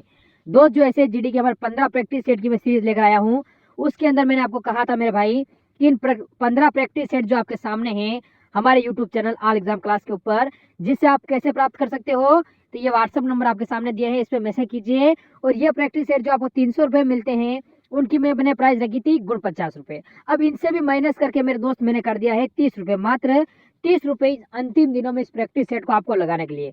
गुण 50 से भी माइनस करके, क्योंकि बहुत सारे बच्चों का कमेंट आ रहा है सर हम इतना पैसा पे नहीं कर पा रहे हैं, पास पैसे नहीं है, तो उसके लिए मैंने मात्र 30 रुपये कर दिए हैं। और 15 प्रैक्टिस सेट मिलते हैं, यानी 2 रुपये में प्रैक्टिस सेट जरूर लगाना चाहिए अगर सिलेक्शन चाहिए, क्योंकि 70% कोर्स इस प्रैक्टिस सेट से ही मिलने वाला है आपको। तो देखते हैं कितने बच्चे लगाते हैं, बढ़ते हैं क्वेश्चन की ओर मेरे भाई। इसके बाद देखिए अगला सवाल आपके स्क्रीन पर है। इसके बाद साथियों मैथ के और रीजनिंग के क्वेश्चन हम लोग देखेंगे। मलेरिया रोग के परजीवी का वाहक साथियों क्या है बताइए। मादा एनाफिलीज, सीसी मक्खी, बालो मक्खी। तो मैं कहूंगा मादा एनाफिलीज आपके इस क्वेश्चन का बिल्कुल करेक्ट आंसर हो जाता है। और जिनका भी साथियों यहाँ पर ऑप्शन नंबर ए है तो बिल्कुल करेक्ट है। उसके बाद देखिए अगले नंबर का क्वेश्चन आपके स्क्रीन पर है। और अब आपका यहाँ पर पहला प्रश्न जो आया है वो साथियों रीजनिंग का आया है। और अब आपको थोड़ा सा अपने मनोमस्तिष्क को एक्टिव कर लेना होगा, क्योंकि रीजनिंग जब भी आए तो बहुत अटेंशन तरीके से आपको देखना है। और ये सवाल आप करके देखिए, अगर यहाँ गलत हो रहे हैं तो इन गलतियों को सुधारिए, क्या कमी है उनको सुधारिए, क्योंकि जिंदगी आपको एक मौका दोबारा दे रही है री एग्जाम का। और इसमें आपको बिल्कुल भी हार नहीं मानना है, बिल्कुल भी हार नहीं मानना है। अगर आपको अपने परिवार को थोड़ा सा अच्छा करना है तो आपको एक जॉब लेना होगी। और मेरा मानना है कि यूपी में अगर सबसे आसान कोई सरकारी नौकरी पाना होती है तो वो यूपी पुलिस कांस्टेबल की ही होती है। क्यों मैं ये बात इसलिए कह रहा हूं कि इसमें पद सबसे ज्यादा निकलते हैं। बाकी नौकरियों में आप लोग देखेंगे 2000, 3000, 4000, 5000 ज्यादा, लेकिन इसमें 60,000 वैकेंसी है साथियों, ठीक है ना। इसीलिए तो इसमें घपला बहुत ज्यादा होता है, धांधली बहुत ज्यादा चलती है, क्योंकि पता है पद ज्यादा है। चलिए खैर, तो अब हम अगर बात करते हैं यहाँ पर कि आकृति की अगर बात करें, हिरण है, खरगोश है, बाघ है, इनके बीच संबंध को बताने। देखिए मैं नहीं कह सकता कि कुछ हिरण खरगोश हो सकती हैं, मैं नहीं कह सकता कि कुछ बाघ खरगोश हो सकते हैं। मैं कहूंगा हिरण अलग, खरगोश अलग और बाघ अलग होंगे। तो कुछ कुल मिला के साथ इस प्रकार का आरेख आपको कहां पर दिख रहा है, ऑप्शन नंबर ए में दिख रहा है। और यही आपका बिल्कुल करेक्ट आंसर है भाई, बहुत बढ़िया, वेरी गुड क्लास। चलिए साथियों उसके बाद देखिए अगला सवाल आपके स्क्रीन पर है। बताइए, देखिए अगर लेटर पोजीशन की बात करते हैं तो ये चीज आपको मालूम होना चाहिए कि ए की पोजीशन 1 पर होती है, बी की पोजीशन 2 पर होती है, जेड की पोजीशन साथियों 26 पर होती है, वाई की पोजीशन होती है साथियों आपकी किस पर, 25 पर होती है। ये ए से लेकर जेड तक आपको मालूम होना चाहिए, क्योंकि रीजनिंग में 50% सवाल साथियों इस पर ही लगभग कहीं ना कहीं आधारित होते हैं। अब यहाँ पर अगर बात करें, एफ की पोजीशन 6 होती है, जी की पोजीशन 7 होती है, एच की पोजीशन 8 होती है और टी की पोजीशन 20 होती है। उसके बाद देखिए ओ की पोजीशन 15 पर, पी की पोजीशन 16 पर, क्यू की 17 पर, आर की 18 पर होती है, ठीक है ना। तो कुल मिला के यहाँ 6 से 15 हुआ है, तो कितना बढ़ाया गया है साथियों, 9 बढ़ाया गया है। 7 से यहाँ पर कितना हुआ है, 16 हुआ है साथियों, कितना बढ़ाया गया है, 6 और इधर 3, 9 बढ़ाया गया है। 8 से यहाँ पर 17 हुआ है, 9 बढ़ाया गया है। 20 से 18 हुआ यानी कि 9 बढ़ाया गया है, ठीक है ना।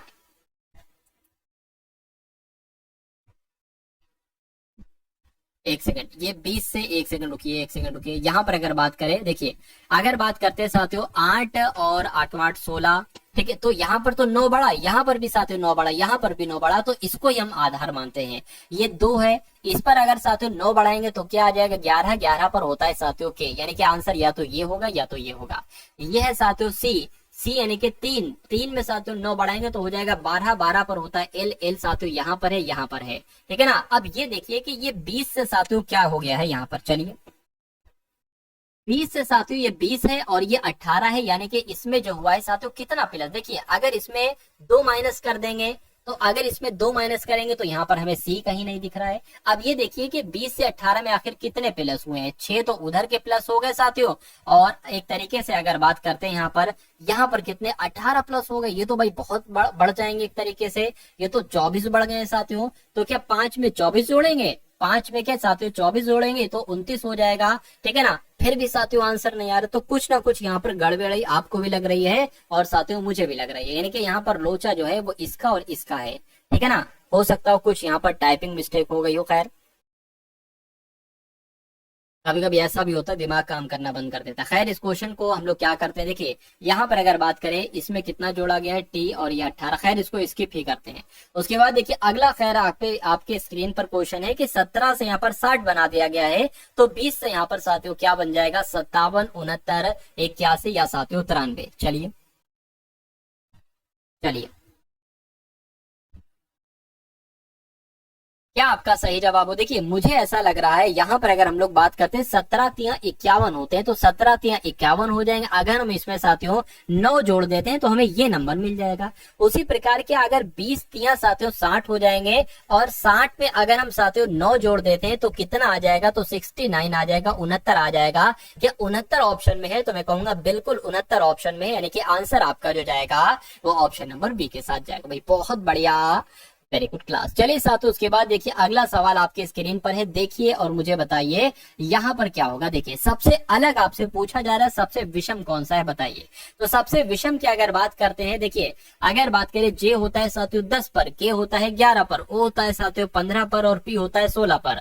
उसी प्रकार अगर बात करें एम होता है आपका 13 पर, एन होता है साथियों 14 पर, एस होता है 19 पर और टी होता है 20 पर। उसके बाद अगर बात करें सी होता है 3 पर, ए होता है 1 पर, बी होता है 2 पर, डी होता है 4 पर। उसके बाद देखिए ओ होता है 15 पर, पी होता है साथियों 16 पर और ये 23 पर, एक्स होता है आपका 24 पर। तो अब यहाँ पर मुझे बताइए क्या लोचा है। चलिए देखिए 10 से 11 हुआ है, 15 से 16 हुआ, यानी कि 1 नंबर का इजाफा, 1 नंबर का इजाफा। इसको देखिए 15 से 16 हुआ यानी कि 1 बड़ा है, 23 से 24 हुआ यानी कि 1 बड़ा है, 13 से 14 1 बड़ा है, 19 से 20 1 बड़ा है। लेकिन यहाँ पर एक एक नहीं बढ़ रहा है, यहाँ पर 2 बढ़ा दिया गया, यहाँ पर 2 माइनस कर दिया गया। तो सबसे अलग जो होगा वो ऑप्शन नंबर सी वाला होगा, और अलग है तो यही आपका बिल्कुल करेक्ट आंसर है। भाई बहुत बढ़िया, वेरी गुड क्लास। चलिए साथ उसके बाद देखिए यहाँ पर भी आपको यही बताना है कि सबसे अलग कौन सा है, सबसे विषम कौन सा है। मुझे देखिए इस क्वेश्चन को देखिए और मुझे बताइए कि राइट आंसर आपका क्या होगा, फटाफट कमेंट करके आपको बताना है। चलिए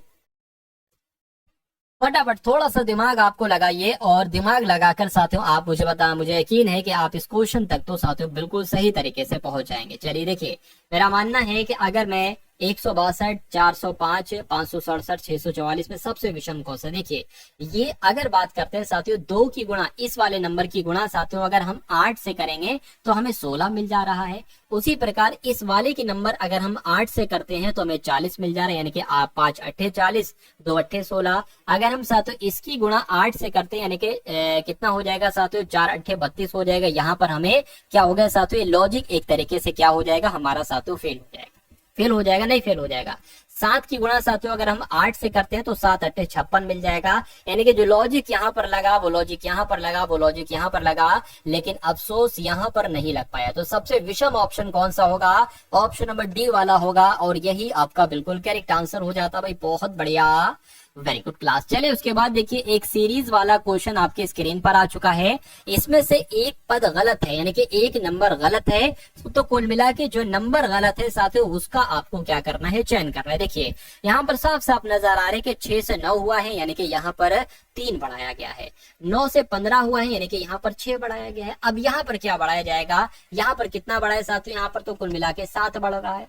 अब यहाँ पर मेरा जो मानना है, मैं अपने हिसाब से कह रहा हूँ, देखिए 3 बढ़ाया गया, 6 बढ़ाया गया, या तो अब यहाँ पर 9 बढ़ाया जाना चाहिए या 12 होना चाहिए। क्यों, क्योंकि हो सकता हो ये 3 का पहाड़ा चल रहा हो, या हो सकता हो डबल वाला मैटर चल रहा हो, जिसके 3 का डबल 6, 6 का डबल 12। तो कुल मिला के अगर बात करें यहाँ पर मान लीजिए 12 हमने बढ़ाया, तो जब 15 में साथियों 12 बढ़ाया जाएगा यहाँ पर, ठीक है ना। 15 में अगर 12 बढ़ाते हैं साथियों तो कितना आ जाएगा, एक तरीके से 27 आ जाएगा। अब देखिए, अब अगर 27 में इस 12 का डबल यानी कि 24 प्लस करने पर 51 मिल जाता है तो हमने बिल्कुल सही किया है। तो अगर बात करते हैं 27 और 24 कितने होते हैं साथियों, यहाँ पर कितने 51 होते हैं, बिल्कुल सही, यानी कि ये बिल्कुल सही मिल गया। अब एक और बार देख लीजिए, अगर 51 में 24 का डबल यानी कि 48 अगर मिला देते हैं और 99 आ जाता है तो हमारा आंसर बिल्कुल सही हो जाता है। चलिए, क्या हमने किया था, 51 में 48 हमें मिलाना था, 51 में 48 मिला, ये 9 आ गया, 9 आ गया तो बिल्कुल सही, यानी कि यहाँ पर 22 नहीं आना चाहिए था, यहाँ पर 27 आना चाहिए था ये वाला। तो कुल मिला के 22 वाला आपका जो पद है वो गलत है, आंसर आपका जाएगा सी के साथ। बहुत बढ़िया, वेरी गुड क्लास। चलिए साथियों, उसके बाद देखिए नेक्स्ट नंबर का क्वेश्चन आपके स्क्रीन पर है, देखिए और बताइए कि सही जवाब आपका यहाँ पर क्या हो सकता है। थोड़ा सा अच्छे लेवल का ये क्वेश्चन है, थोड़ा सा परेशान आपको ये सवाल कर सकता है। देखिए, चलिए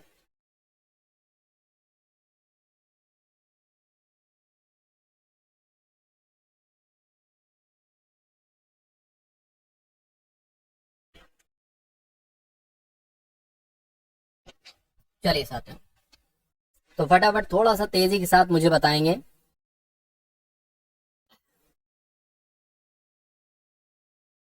देखिए, यहाँ पर अगर हम लोग बात करते हैं, रमेश अमित का भाई है, ठीक है, रमेश अमित का भाई है, तो साथियों सिंपल सी बात है, क्या ये तो बहुत आसान सा क्वेश्चन है, ठीक है।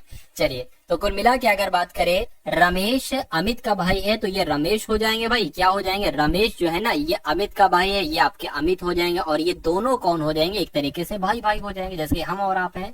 उसके बाद कहा गया कि सुषमा सतीश की बहन है, क्या कहा गया है कि सुषमा जो है वो सतीश की बहन है, तो ये साथियों क्या हो जाएंगे, सुषमा हो जाएंगे। और कहा गया कि जो सुषमा है ना वो सतीश की बहन है, तो सुषमा जो है वो साथियों सतीश की बहन है। उसके बाद कह रहे हैं कि अमित सुषमा का पुत्र है, यानी कि ये जो अमित है ना इसकी मम्मी कौन है, सुषमा है, यानी कि सुषमा, ठीक है ना, सुषमा का पुत्र कौन है, अमित है, अमित सुषमा का पुत्र है। चलिए, कोई दिक्कत नहीं। कह रहे हैं कि रमेश से सुषमा का क्या संबंध है, यानी कि सुषमा क्या कहेंगी रमेश को, तो सुषमा क्या कहेंगी साथियों रमेश को। देखिए, रमेश सुषमा के दो बेटे हैं, एक तो अमित है और एक रमेश है, क्योंकि जब आपस में ये दोनों भाई भाई हैं तो इन दोनों की माँ कौन होंगी, सुषमा होंगी। तो साथियों सुषमा रमेश से किस प्रकार संबंधित है, तो सुषमा अपना पुत्र कहेंगी रमेश को।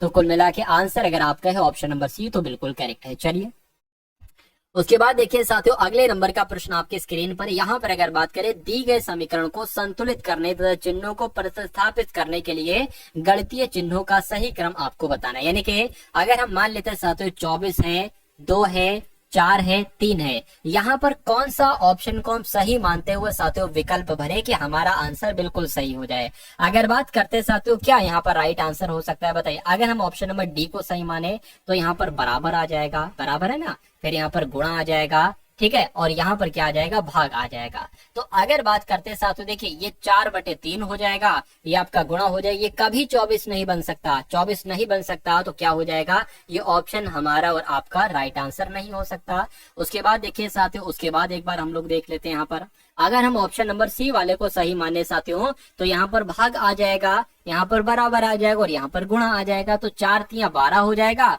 और अगर 24 की 2 की भाग 24 से करोगे तो 12 आ जाएगा, यानी कि बराबर बराबर यहाँ पर हमारा मैटर बैठ गया। तो मैं कहूंगा सी आपका बिल्कुल करेक्ट आंसर हो जाता है।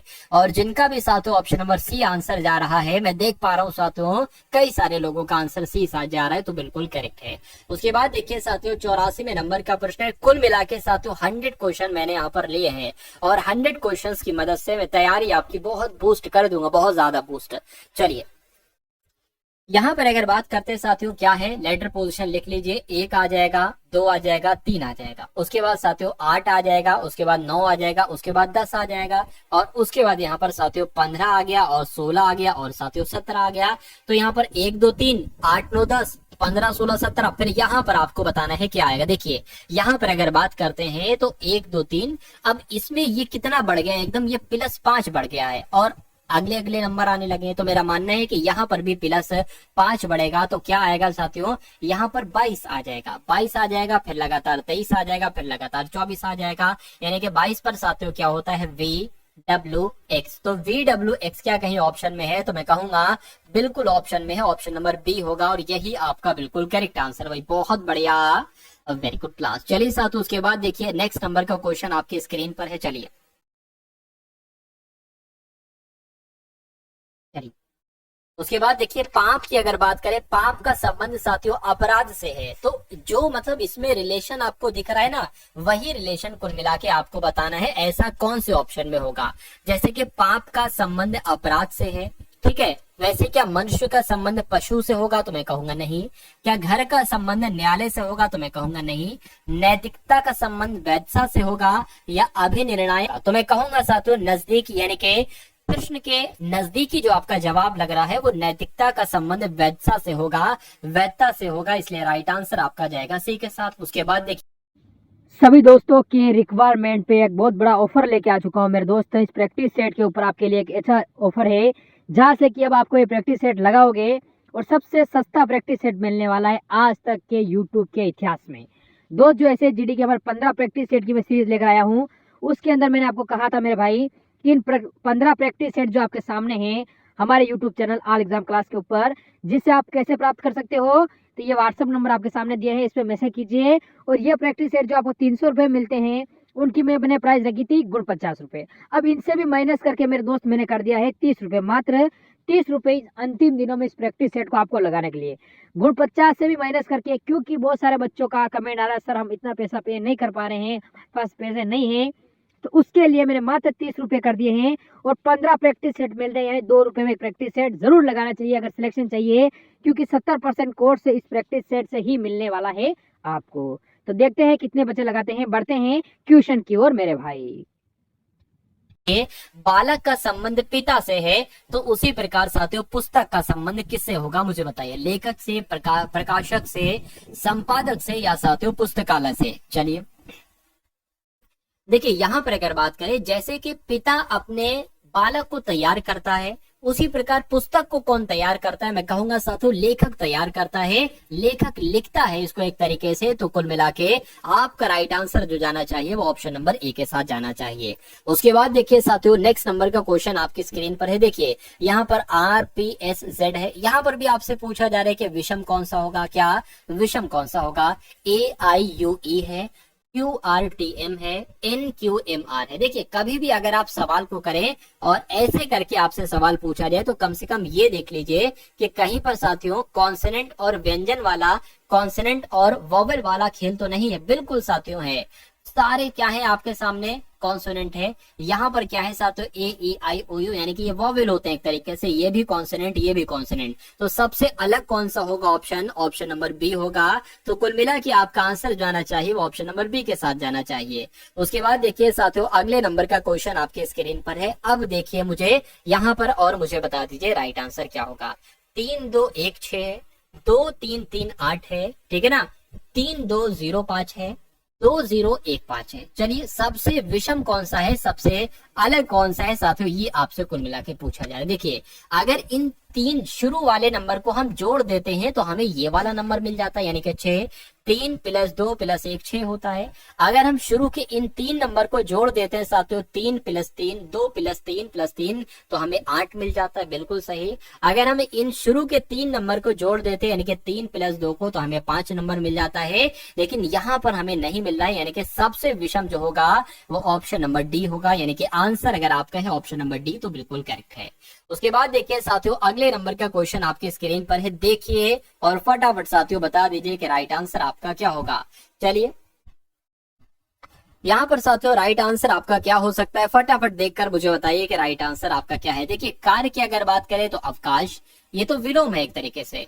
दिन की अगर बात करें रात्रि, ये भी विलोम है। आगे बढ़ना का अगर बात करें विलंब, यानी कि ये भी विलोम है, लेकिन प्रायः सदैव एक तरीके से विलोम नहीं होते हैं। तो कुल मिला के साथियों विलोम नहीं होते हैं, तो यही आपका राइट आंसर हो जाएगा, जिनका भी आंसर यहाँ पर ऑप्शन नंबर डी तो बिल्कुल करेक्ट। भाई बहुत बढ़िया, वेरी गुड क्लास। उसके बाद देखिए साथियों अगले नंबर का प्रश्न आपके स्क्रीन पर है, देखिए और मुझे बताइए कि यहाँ पर आपका साथियों सही जवाब क्या हो सकता है। चलिए देखिए यहाँ पर अगर बात करें तो यहाँ पर कुल मिला के साथियों 2 चीजें हैं आपके सामने, 2 खाली जगह हैं आपके सामने। देखिए अगर हम साथियों यहाँ पर ये वाला ऑप्शन फिल करें तो क्या हमें आंसर मिल सकता है। देख लेते हैं हम यहाँ पर ए साथियों फिल किया, फिर आपका ये बी और ए फिल किया, यानी कि बी हो जाएगा, ये ए हो जाएगा। उसके बाद साथियों बी सी ए फिल करना है, तो यहाँ पर बी आ गया, यहाँ पर सी आ गया, यहाँ पर ए आ गया।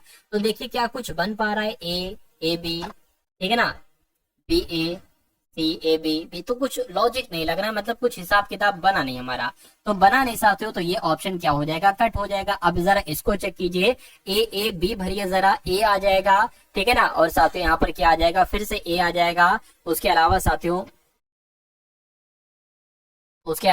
यहाँ पर फिर आपका क्या आ जाएगा, B आ जाएगा, और फिर CBD आ जाएगा, यानी कि C आ गया, B आ गया साथियों, और D आ गया। अब यहाँ पर देखिए ABC, अच्छा ऐसे बनना है सर, देखिए ये एक इकलौता A हो गया, फिर ये AB हो गया, फिर ये ABC हो गया, फिर ये ABCD हो गया, और फिर से ABCDE हो गया। तो कुल मिला के ये लॉजिक यहाँ पर लग रहा था। तो कुल मिला के राइट आंसर आपका जो जाना चाहिए वो ऑप्शन नंबर डी के साथ जाना चाहिए, डी नहीं बल्कि सी के साथ जाना चाहिए। और जो लोग भी यहाँ पर ऑप्शन नंबर सी के साथ है तो बिल्कुल करेक्ट है। उसके बाद देखिए, अंग्रेजी शब्दकोश के अनुसार कौन सा शब्द चौथे स्थान पर होगा, यानी कि अगर ये डिक्शनरी में साथियों आपके सामने शब्द हो, अगर ऐसा सवाल आपके सामने आ जाए तो क्या आप करेंगे, कैसे आप इसका हल निकालेंगे। अंग्रेजी शब्दकोश में यानी कि इंग्लिश की डिक्शनरी में सबसे पहले कौन से शब्द आएगा मुझे बताइए। देखिए क्यू सबसे पहले आएगा, सॉरी क्यू सब में लगा हुआ है तो हम नहीं बता सकते कौन सा पहले आएगा, यू भी सब में लगा हुआ है तो हम नहीं बता सकते कौन सा पहले आएगा। यहाँ पर आई लगा हुआ है, यहाँ पर ई लगा हुआ, यहाँ पर ए लगा हुआ, तो मैं कहूंगा ए वाला सबसे पहले आएगा,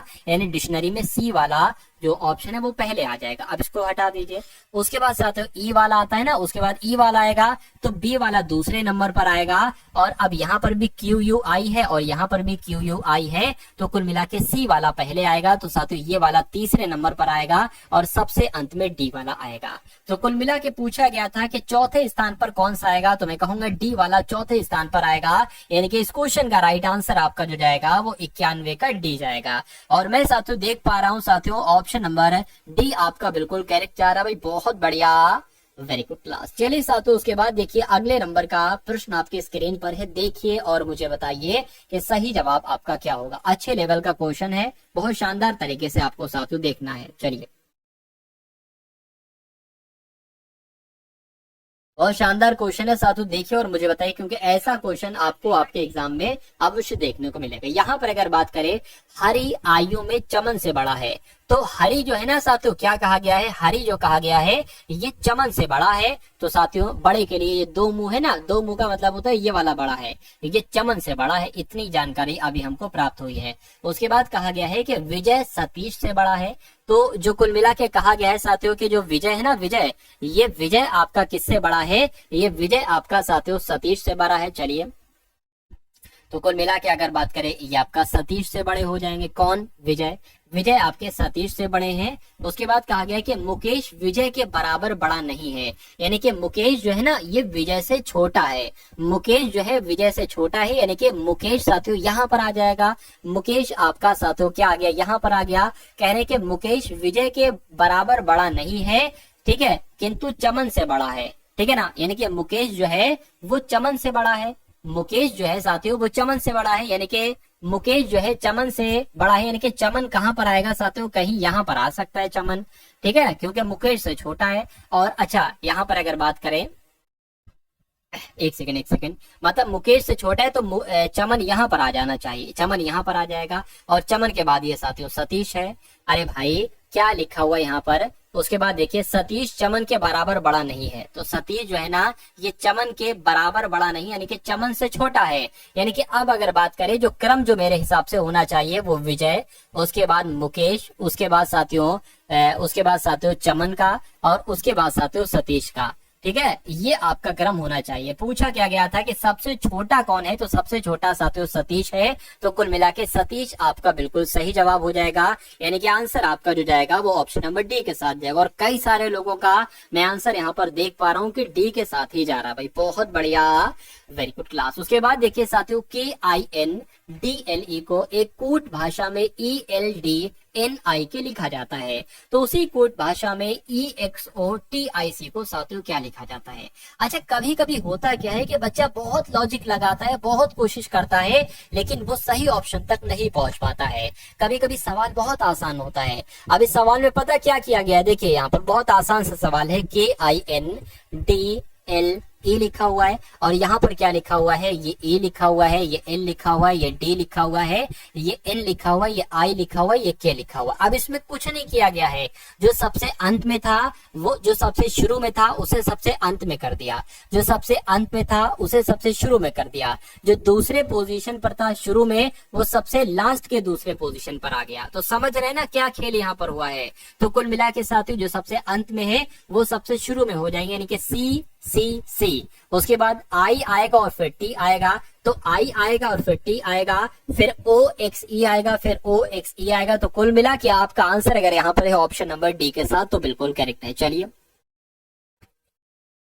साथियों, क्लास कब तक चलेगी? क्लास आपकी 100 सवालों तक चलेगी, ठीक है, 100 सवालों तक चलेगी। चलिए चलिए बिल्कुल। अब यहाँ पर अगर बात करते हैं साथियों, उसके बाद देखिए कथन आपके सामने है और आपके सामने साथियों पूर्व धारणाएं हैं। पूर्व धारणाएं कितनी है? 2 पूर्व धारणाएं हैं। उसके बाद आपको बताना है कि कौन सी पूर्व धारणा बिल्कुल सही है और कौन सी गलत है। देखिए कहा गया है कि वित्तीय घाटों को पूरा करने के लिए बिक्री करों की दरों को बढ़ा दिया जाना चाहिए। यानी कि जो वित्तीय घाटे हुए हैं ना, वित्तीय घाटों को पूरा करने के लिए जो बिक्री के कर हैं, टैक्स हैं, उनको उनकी दरों को बढ़ा दिया जाना चाहिए। ये बात साथियों आपके सामने कही गई है, ठीक है। अब कहा गया है कि वित्तीय घाटों को पूरा करने का सर्वोत्तम तरीका बिक्री कर की दरों को बढ़ाना है। अब यहाँ पर ये सही होगा, ये गलत होगा। देखिए यहाँ पर एक शब्द आ गया है सर्वोत्तम। सर्वोत्तम का मतलब होता है सर्वोत्तम, यानी कि सबसे उत्तम यही है, सबसे बेस्ट यही है, इसके सबसे ऊपर यही है। तो मैं कहूंगा ऐसा नहीं है, इससे इसके अलावा भी कुछ अच्छे तरीके हो सकते हैं वित्तीय घाटों को पूरा करने के। तो कुल मिला के अगर यहाँ पर केवल आ जाता तो भी ये गलत हो जाता, और सर्वोत्तम आ गया तो भी ये गलत हो जाएगा। उसके बाद देखिए वित्तीय घाटों को पूरा करने का मर्यादित तरीका बिक्री कर की दरों को बढ़ाना है। हाँ, ये तो एक तरीके से ये जो लिखा हुआ है ये अच्छे तरीके से लिखा गया है, बात दोनों में लगभग एक कही गई है, लेकिन यहाँ पर सर्वोत्तम आ गया तो इसलिए गलत हो गया। वित्तीय घाटों को पूरा करने का एक तरीका हो सकता है कि बिक्री की दर को बढ़ा दिया जाए, लेकिन अगर ये कहा जाए कि भैया ये सर्वोत्तम तरीका है या केवल यही तरीका है तो वो आपका गलत हो जाएगा। तो यहाँ पर आपका केवल पूर्व धारणा जो है वो 2 अंतर्निहित है, इसलिए जिनका भी आंसर यहाँ पर ऑप्शन नंबर बी है तो बिल्कुल करेक्ट है। चलिए उसके बाद देखिए अगले, देखिए अगर मनीष की बात यहाँ पर करें, हिंदी पढ़ लें। देखिए सिर्फ हिंदी थोड़ी ना आपके एग्जाम में आएगा, आपके एग्जाम में रीजनिंग भी आएगी, और हिंदी से ज्यादा इंपॉर्टेंट आपकी तो रीजनिंग है। क्यों? क्योंकि साथियों 1/3 तो यही पूरा लिए पड़ी हुई है रीजनिंग के। आपके साथियों 150 क्वेश्चन में से ये समझ लीजिए 50 से ज्यादा यानी कि 55 क्वेश्चन तो रीजनिंग के आते हैं। तो मेरा मानना है कि सिलेक्शन का पूरा दारोमदार आपका जो निर्भर होता है वो रीजनिंग पर और वो हिंदी पर निर्भर होता है, ठीक है ना। इतना जीके जीएस पर भी निर्भर नहीं होता है। तो रीजनिंग को आपको बहुत अच्छे से करना है, हिंदी को बहुत अच्छे से कवर करना है, और मैथ को भी करना है, और जीके जीएस यूपी जीके को भी हम कहीं ना कहीं छोड़ नहीं सकते। क्योंकि हमें रत्ती भर भी साथियों क्या नहीं करना है, आलस से नहीं दिखाना है कि भाई इसको कम पढ़े या उसको ज्यादा पढ़े, ऐसा कुछ नहीं, सबको पढ़ना है। क्योंकि सिलेक्शन अगर आपको 101% चाहिए है तो ये सारी चीजें आपको करना ही करना होंगी। चलिए बिल्कुल, पलक कह रही है वही बस उत्तम नहीं होगा इसलिए गलत है। क्लास ने क्या लिखा हुआ है यहाँ पर? क्लास, हाँ भाई अमित शर्मा, क्लास अभी तक चल रही है, पढ़ाई पर ध्यान दो, बात नहीं। बिल्कुल देखिए यहाँ पर अगर हम लोग बात करते हैं, क्या अगला क्वेश्चन आ गया? बिल्कुल देखिए कथन आपके सामने है, इसको मैं सबसे पहले हटा देता हूँ। यहाँ पर जो सारी चीजें लिखी हुई हैं इसको हटा देते हैं, और आप मुझसे पहले साथियों जवाब देने की कोशिश कीजिए, क्योंकि मुझे तो थोड़ा सा समय लग जाता है, आपको समझाना पड़ता है। इसलिए देखिए कुछ वर्ष दशक हैं, तो मान लेते हैं साथियों ये क्या हो जाएंगे, ये आपके वर्ष हो जाएंगे, और मैं मान सकता हूँ कि इतने वर्ष क्या हो जाएंगे, इतने वर्ष आपके साथियों क्या हो जाएंगे, दशक हो जाएंगे। उसके बाद कहा गया है कि सभी शताब्दियां दशक हैं, यानी कि जो शताब्दियां आएंगी ना वो दशक के अंतर्गत आएंगी, तो ये आपकी क्या हो जाएंगी, ये आपकी शताब्दियां हो जाएंगी। ये बात आपको साथियों ध्यान रखना है। चलिए अब यहाँ पर अगर बात करते हैं कि कुछ शताब्दियां वर्ष होती है, क्या कहा गया है, कुछ शताब्दियां वर्ष होती हैं। तो देखिए शताब्दियां ये हैं और वर्ष ये हैं, तो कुछ शताब्दियां वर्ष होती हैं, ये हम कैसे कह सकते हैं? क्या साथियों, ये हम कैसे कह सकते हैं कि कुछ शताब्दियां वर्ष होती हैं? चलिए उसके बाद लिखा हुआ है कि कुछ दशक वर्ष होते हैं, तो बिल्कुल साथियों कुछ दशक वर्ष होते हैं, यानी कि जो इतने दशक है ना ये वर्ष होते हैं, तो ये तो आपका बिल्कुल सही हो जाएगा। उसके बाद देखिए कोई शताब्दी वर्ष नहीं है, कोई शताब्दी, ठीक है ना, क्या लिखा हुआ है, कोई शताब्दी वर्ष नहीं। अच्छा यहाँ पर एक चीज ध्यान दीजिए, एक तो ये चीज लिखी गई थी और एक आपकी ये चीज लिखी गई थी, यानी कि यहाँ पर तो कहा गया, देखिए दूसरा तो आपका बिल्कुल सही हो जाएगा, इसमें कोई भी दो राहें नहीं है, लेकिन यहाँ पर कुछ लोचा है। देखिए कुछ शताब्दियां वर्ष होती है और यहाँ पर लिखा हुआ है कोई शताब्दी वर्ष नहीं होती है। अब अगर बात करें, जिसके मेरा नाम अदनान है, अदनान अच्छा है या तो ये सही होगा या अदनान अच्छा नहीं है ये सही होगा, कोई एक बात सही होगी ना, तो कुल मिला के मैं कहूंगा अगर कभी भी ऐसी कंडीशन आ जाए कि कुछ इस टाइप का लिखा होगा कुछ शताब्दियां वर्ष होती हैं या कोई शताब्दी वर्ष नहीं होती है, तो इनमें से कोई एक सही होगा। क्या होगा, कोई एक सही होगा। तो साथियों कोई एक सही होगा, तो कुल मिला के एक ऐसा ऑप्शन आपको ढूंढना है जहां पर ये लिखा होगा दूसरा वाला भी सही है, ठीक है ना, दूसरा वाला भी सही है और एक या तीसरा वाला सही है। तो ऐसा कौन सा ऑप्शन है, सातों ऑप्शन नंबर सी वाले में है, यानी कि एक या तीन और दो निकलते हैं, यानी कि दूसरा वाला सही है और उसके अलावा एक या तीन हो सकते हैं सही। चलिए भाई बहुत बढ़िया, वेरी गुड क्लास। चलिए साथियों,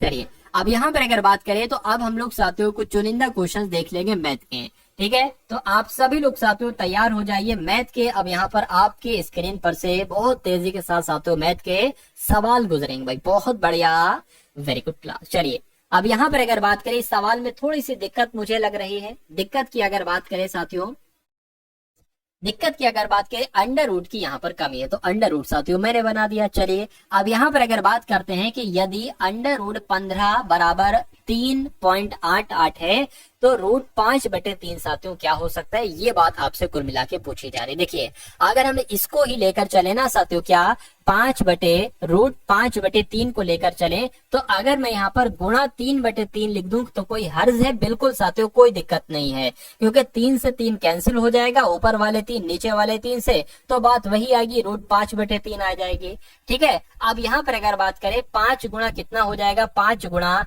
3 यानी कि 15 हो जाएगा। और आपको पता है कि 2 नंबर अगर गुणा में लिखे होते अंडर रूट में तो नीचे 1 नंबर आ जाएगा। तो अब हमारे पास ये चीज साथियों आ चुकी है। अब आपको पता है कि अंडर रूट की वैल्यू यहाँ पर आपको दे रखी है कितनी, 3.88 है।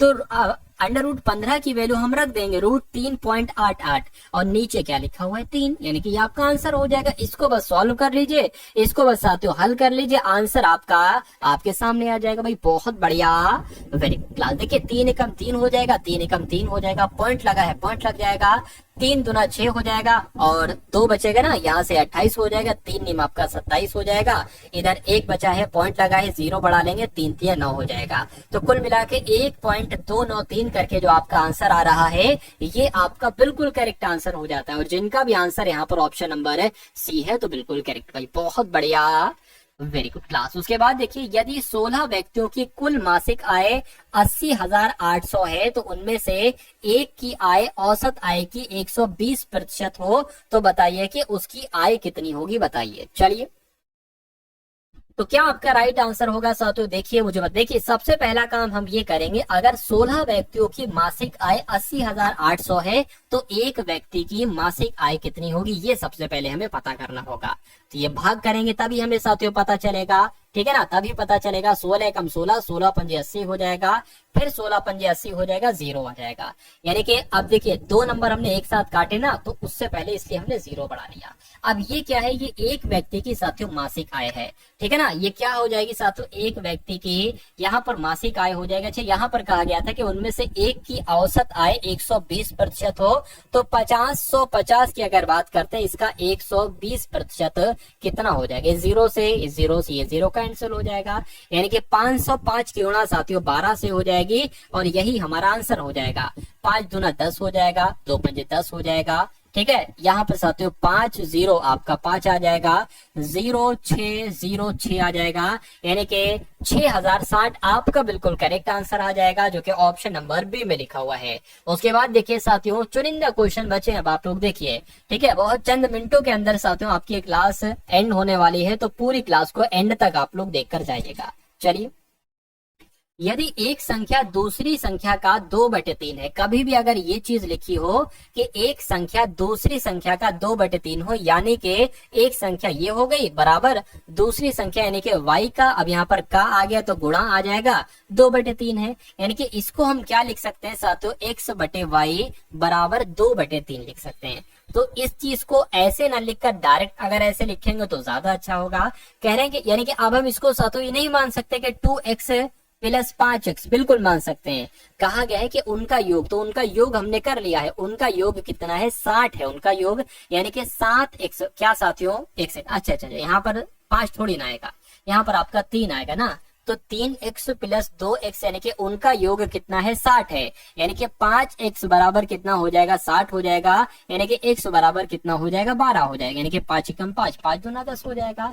तो पहली बताइए कि पहली संख्या क्या होगी। अरे भाई पहली संख्या तो आपकी 2x थी, जब x बराबर 12 है तो 2x बराबर कितना हो जाएगा 24 हो जाएगा, और 24 आपका बिल्कुल सही जवाब हो जाएगा। अगर आपसे पूछा जाता है कि दूसरी संख्या क्या होती तो 12 की गुणा 3 से कराते, यानी कि 36 आपका आंसर हो जाता। तो जो लोग भी यहाँ पर साथियों ऑप्शन नंबर बी के साथ है यानी कि 24 के साथ है तो बिल्कुल करेक्ट। और मैं देख पा रहा हूँ साथियों दीप मौर्य का, वंशीधर का, आरती का, पलक का आंसर बिल्कुल करेक्ट जा रहा है। उसके बाद देखिए अगला सवाल आपकी स्क्रीन पर है, देखिए और मुझे बताइए कि राइट आंसर आपका क्या होगा। ये थोड़ा सा दिक्कत दे सकता है आपको सवाल, चलिए, और इसमें कुछ दिक्कतें भी हैं, सवाल सही तरीके से टाइप नहीं हो पाया है तो इसको साथियों आप लोग भूल जाएंगे, और मैं साथियों आपको बता देता हूँ कैसे यहाँ पर क्या था। देखिए यहाँ पर है साथियों अंडर रूट 3 के ऊपर साथियों एक घात लगी है, 5 घात लगी हुई है। उसके बाद साथियों गुणा यहाँ पर 9 की घात 2 लिखी हुई है, बराबर साथियों 3 की घात जो लगी है वो x लगी है। उसके बाद गुणा 3 की अगर बात करें 3√3 है। तो ये सवाल आपके सामने है और पूछा जा रहा है तो x का मान क्या होगा, क्या पूछा जा रहा है कि तो x का मान क्या होगा ये आपको बताना है। तो अब आप इस सवाल को देखिए अब यहाँ पर अगर बात करें, मान लीजिए साथियों √5 लिखा हुआ है, तो अगर इसको रूट से बाहर निकालना है ना तो पता कैसे निकलेगा, 5 की पावर 1/2, और अगर मान लीजिए कि √6 लिखा हुआ है तो बाहर जो आएगा ना वो 6 की पावर 1/2 हो जाएगी। ये पॉइंट आप लोगों को साथियों मालूम होना चाहिए। तो कुल मिला के अगर यहाँ पर बात करते हैं, ये जो √3 लिखा हुआ है ना, जब ये 3 बाहर आएगा तो इसकी पावर क्या लग जाएगी 1/2 लग जाएगी। अच्छा 5 पावर पहले से लगी है तो वो साथियों वैसे ही लगी रहेगी। गुणा साथियों यहाँ पर अगर बात करें, यहाँ पर क्या है 9 का स्क्वायर है, तो यहाँ पर हम ये नहीं लिख सकते साथियों, क्या देखिए आपका 9 की अगर बात करें तो 3 का स्क्वायर हो जाएगा, और जैसे पावर लगी हुई तो वैसे आपकी पावर लग जाएगी। उसके बाद 3 की पावर क्या लगी हुई साथियों x लगी हुई है। इतनी बात आपको साथियों ध्यान हो गई। चलिए उसके बाद गुणा साथियों यहाँ पर अगर बात करें, देखिए यहाँ पर साथियों 3 आ जाएगा, क्या आ जाएगा 3 आ जाएगा। और यहाँ पर अगर बात करते हैं साथियों हम लोग क्या गुणा, और यहाँ पर साथियों जो आएगा ना वो 3 आ जाएगा साथियों, और क्या आ जाएगा 1/2 पावर आ जाएगी, रूट हटेगा तो 1/2 पावर आ जाएगी। ये बात आपको समझ में आ गई। चलिए अब देखिए आप जब अगर बटे में देखेंगे तो यहाँ पर भी 3 है और यहाँ पर भी 3 है, यानी कि इस 3 से ये 3 सारे कैंसिल हो जाएंगे, यानी कि अब आपके पास सिर्फ और सिर्फ पावर बचेगी, यानी कि 5/2 यहाँ पर आ जाएगा, 5/2 प्लस आपका 2 दूना 4 आ जाएगा, बटे में 1 मान लेते हैं। उसके बाद साथों x/1 मान लो, कोई दिक्कत नहीं है, और उसके बाद साथों 1/2 यहाँ पर मान लो। अब इसको सॉल्व करना है और x का मान बहुत आसानी से साथों आपके सामने आ जाएगा। देखिए अगर बात करते 5 एकम 5 और यहाँ पर 2 चौक 8, तो कुल मिला के 8 और 5 कितना हो जाएगा 13, यानी कि 13/2 हो जाएगा, 13/2 बराबर। इसकी अगर बात करते साथियों क्या, एक सेकंड, एक चीज साथियों मैंने यहाँ पर नहीं लिखी, क्या चीज नहीं लिखी मैंने यहाँ पर, अच्छा यहाँ पर भी तो एक पावर थी ना, यहाँ पर भी तो एक पावर थी, तो साथियों प्लस आपकी यहाँ पर भी 1 आ जाएगी, ठीक है, यहाँ पर भी तो ये भी तो पावर आएगी ना। चलिए कोई दिक्कत नहीं है। अब यहाँ पर अगर बात करें x प्लस, अब इसको साथियों कैलकुलेट कर लीजिए, बटे में 1 बढ़ा सकते हैं, कोई दिक्कत नहीं है। तो 1 एकम 1 तो यहाँ पर 1 आ जाएगा, 2 एकम 2 बटे यहाँ पर साथियों 2 आ जाएगा। अब अगर बात करते हैं यहाँ पर साथियों 13 बटे 2, तो ये आपका चल रहा था, बराबर ये क्या हो जाएगा, बराबर आपका x प्लस 3 बटे 2 हो जाएगा। क्या हो जाएगा साथियों, x प्लस 3 बटे 2 हो जाएगा। अब 2 यहाँ पर भी 2 यहाँ पर भी बराबर बराबर में है, तो ये कैंसिल हो जाएगा। अब आपके सामने आ गया 13 बराबर x प्लस 3, यानी कि ये 3 जब 13 में से माइनस होगा तो x बराबर क्या आ जाएगा साथियों, 10 आ जाएगा। यानी कि आपका जो x का मान आपसे पूछा गया था वो क्या निकलेगा साथियों, 10 निकलेगा। क्या निकलेगा साथियों, एक सेकेंड। अच्छा एक सेकंड, मैंने यहाँ पर फिर एक गलती कर दी। देखिए डायरेक्ट ये अभी 2 नहीं कैंसिल होगा, ठीक है, क्योंकि ये इस पूरे के बटे में नहीं है। 13 बटे 2 यहाँ पर आएगा, बराबर साथियों 2 की x से गुणा होगी तो 2x यहाँ पर आ जाएगा और 3 यहाँ पर आ जाएगा। अब ये 2 आएगा, अब ये 2 से 2 कैंसिल होगा, ठीक है ना। कुल मिला के ये 13 में से 3 जाएगा तो यहाँ पर साथियों 10 हो जाएगा, बराबर 2x हो जाएगा। यानी कि अब आपके सामने क्या हो जाएगा, x बराबर 10 बटे 2 हो जाएगा। यानी कि अब आपके पास साथियों x बटे 5 आ जाएगा, तो x का मान जो आएगा वो 5 आएगा। और 5 ऑप्शन में है साथियों, ऑप्शन नंबर डी में है। तो जिनका भी आंसर यहाँ पर ऑप्शन नंबर डी है तो बिल्कुल करेक्ट है। चलिए, तो जिनका आंसर साथियों यहाँ पर है ऑप्शन नंबर डी तो बिल्कुल करेक्ट भाई, बहुत बढ़िया, वेरी गुड क्लास। उसके बाद देखिए अगले नंबर का प्रश्न आपके स्क्रीन पर है और ये लास्ट क्वेश्चन ही आपके सामने होगा। ये लास्ट क्वेश्चन होगा, इस क्वेश्चन को देखिए और मुझे बताइए कि इस क्वेश्चन का राइट आंसर आपका क्या है। चलिए,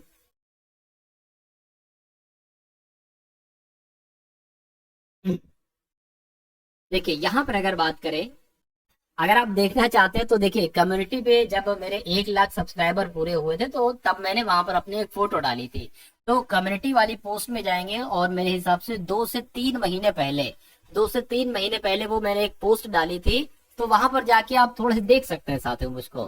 चलिए, 8 आदमी दिन में 9 घंटे काम करके एक कार को 20 दिन में कर सकते हैं। तो बताइए कि 7 आदमी दिन में 10 घंटे अगर काम करते हैं तो उसी काम को कितने दिन में पूरा करेंगे। देखिए ये सवाल आपसे पूछा जाएगा और बहुत आराम से साथियों पूछा जाएगा, ठीक है। तो इस क्वेश्चन का राइट आंसर आपको कैसे देना है बताइए। यानी कि 8 आदमी है, 9 घंटे काम करते हैं, सब चीज गुणा में होगी, और कितने दिन काम करते हैं, 20 दिन काम करते हैं, बराबर लगा लीजिए। दूसरी तरफ आ जाए, बताइए कि 7 आदमी, यहाँ पर 8 आदमी थे, यहाँ पर साथियों 7 आदमी है, यहाँ पर 9 घंटे थे तो यहाँ पर साथियों 10 घंटे हैं। तो कहने के 10 घंटे कार्य करके उसी कार्य को कितने दिन में पूरा करेंगे। मैं कहूंगा साथियों इतने दिन में पूरा करेंगे। कितने दिन में, मैं कहूंगा इतने दिन में साथियों पूरा करेंगे। तो अब अगर बात करें 7 गुणा 10 ये आ जाएगा इसके भाग में, ठीक है, या ऐसे ही साथियों कर ले, ऐसे नहीं, चले एक स्टेप बढ़ा लेते हैं। तो 8 9 20 भाग क्या आ जाएगा, 7 गुणा साथियों 10 आ जाएगा। ये आपका दिन आ जाएगा। दिन आपसे पूछा जा रहा है, इस 0 से ये 0 कैंसिल हो जाएगा। यानी कि अब आपके सामने जो है साथियों 8 64 8 72 और 72 दुना होते हैं 144, यानी कि 144 बटे 7 और बराबर क्या है, दिन है। तो कुल मिला के इसको साथियों सॉल्व कर लो। 144 बटे 7 को कैसे लिख सकते हो, 144 बटे 7 को कैसे लिख सकते हो, बटे में 7 है तो 7 लिख दो, 14 है ना, तो 7 दुना 14 हो जाएगा। कितना बचा, 4 बचा, तो 4 यहाँ पर आ जाएगा। यानी कि 2 सही 4 बटे 7 दिन में साथियों उस काम को किया जा सकता है। यानी कि राइट आंसर आपका जो जाएगा वो ऑप्शन नंबर डी के साथ जाना चाहिए भाई, बहुत बढ़िया।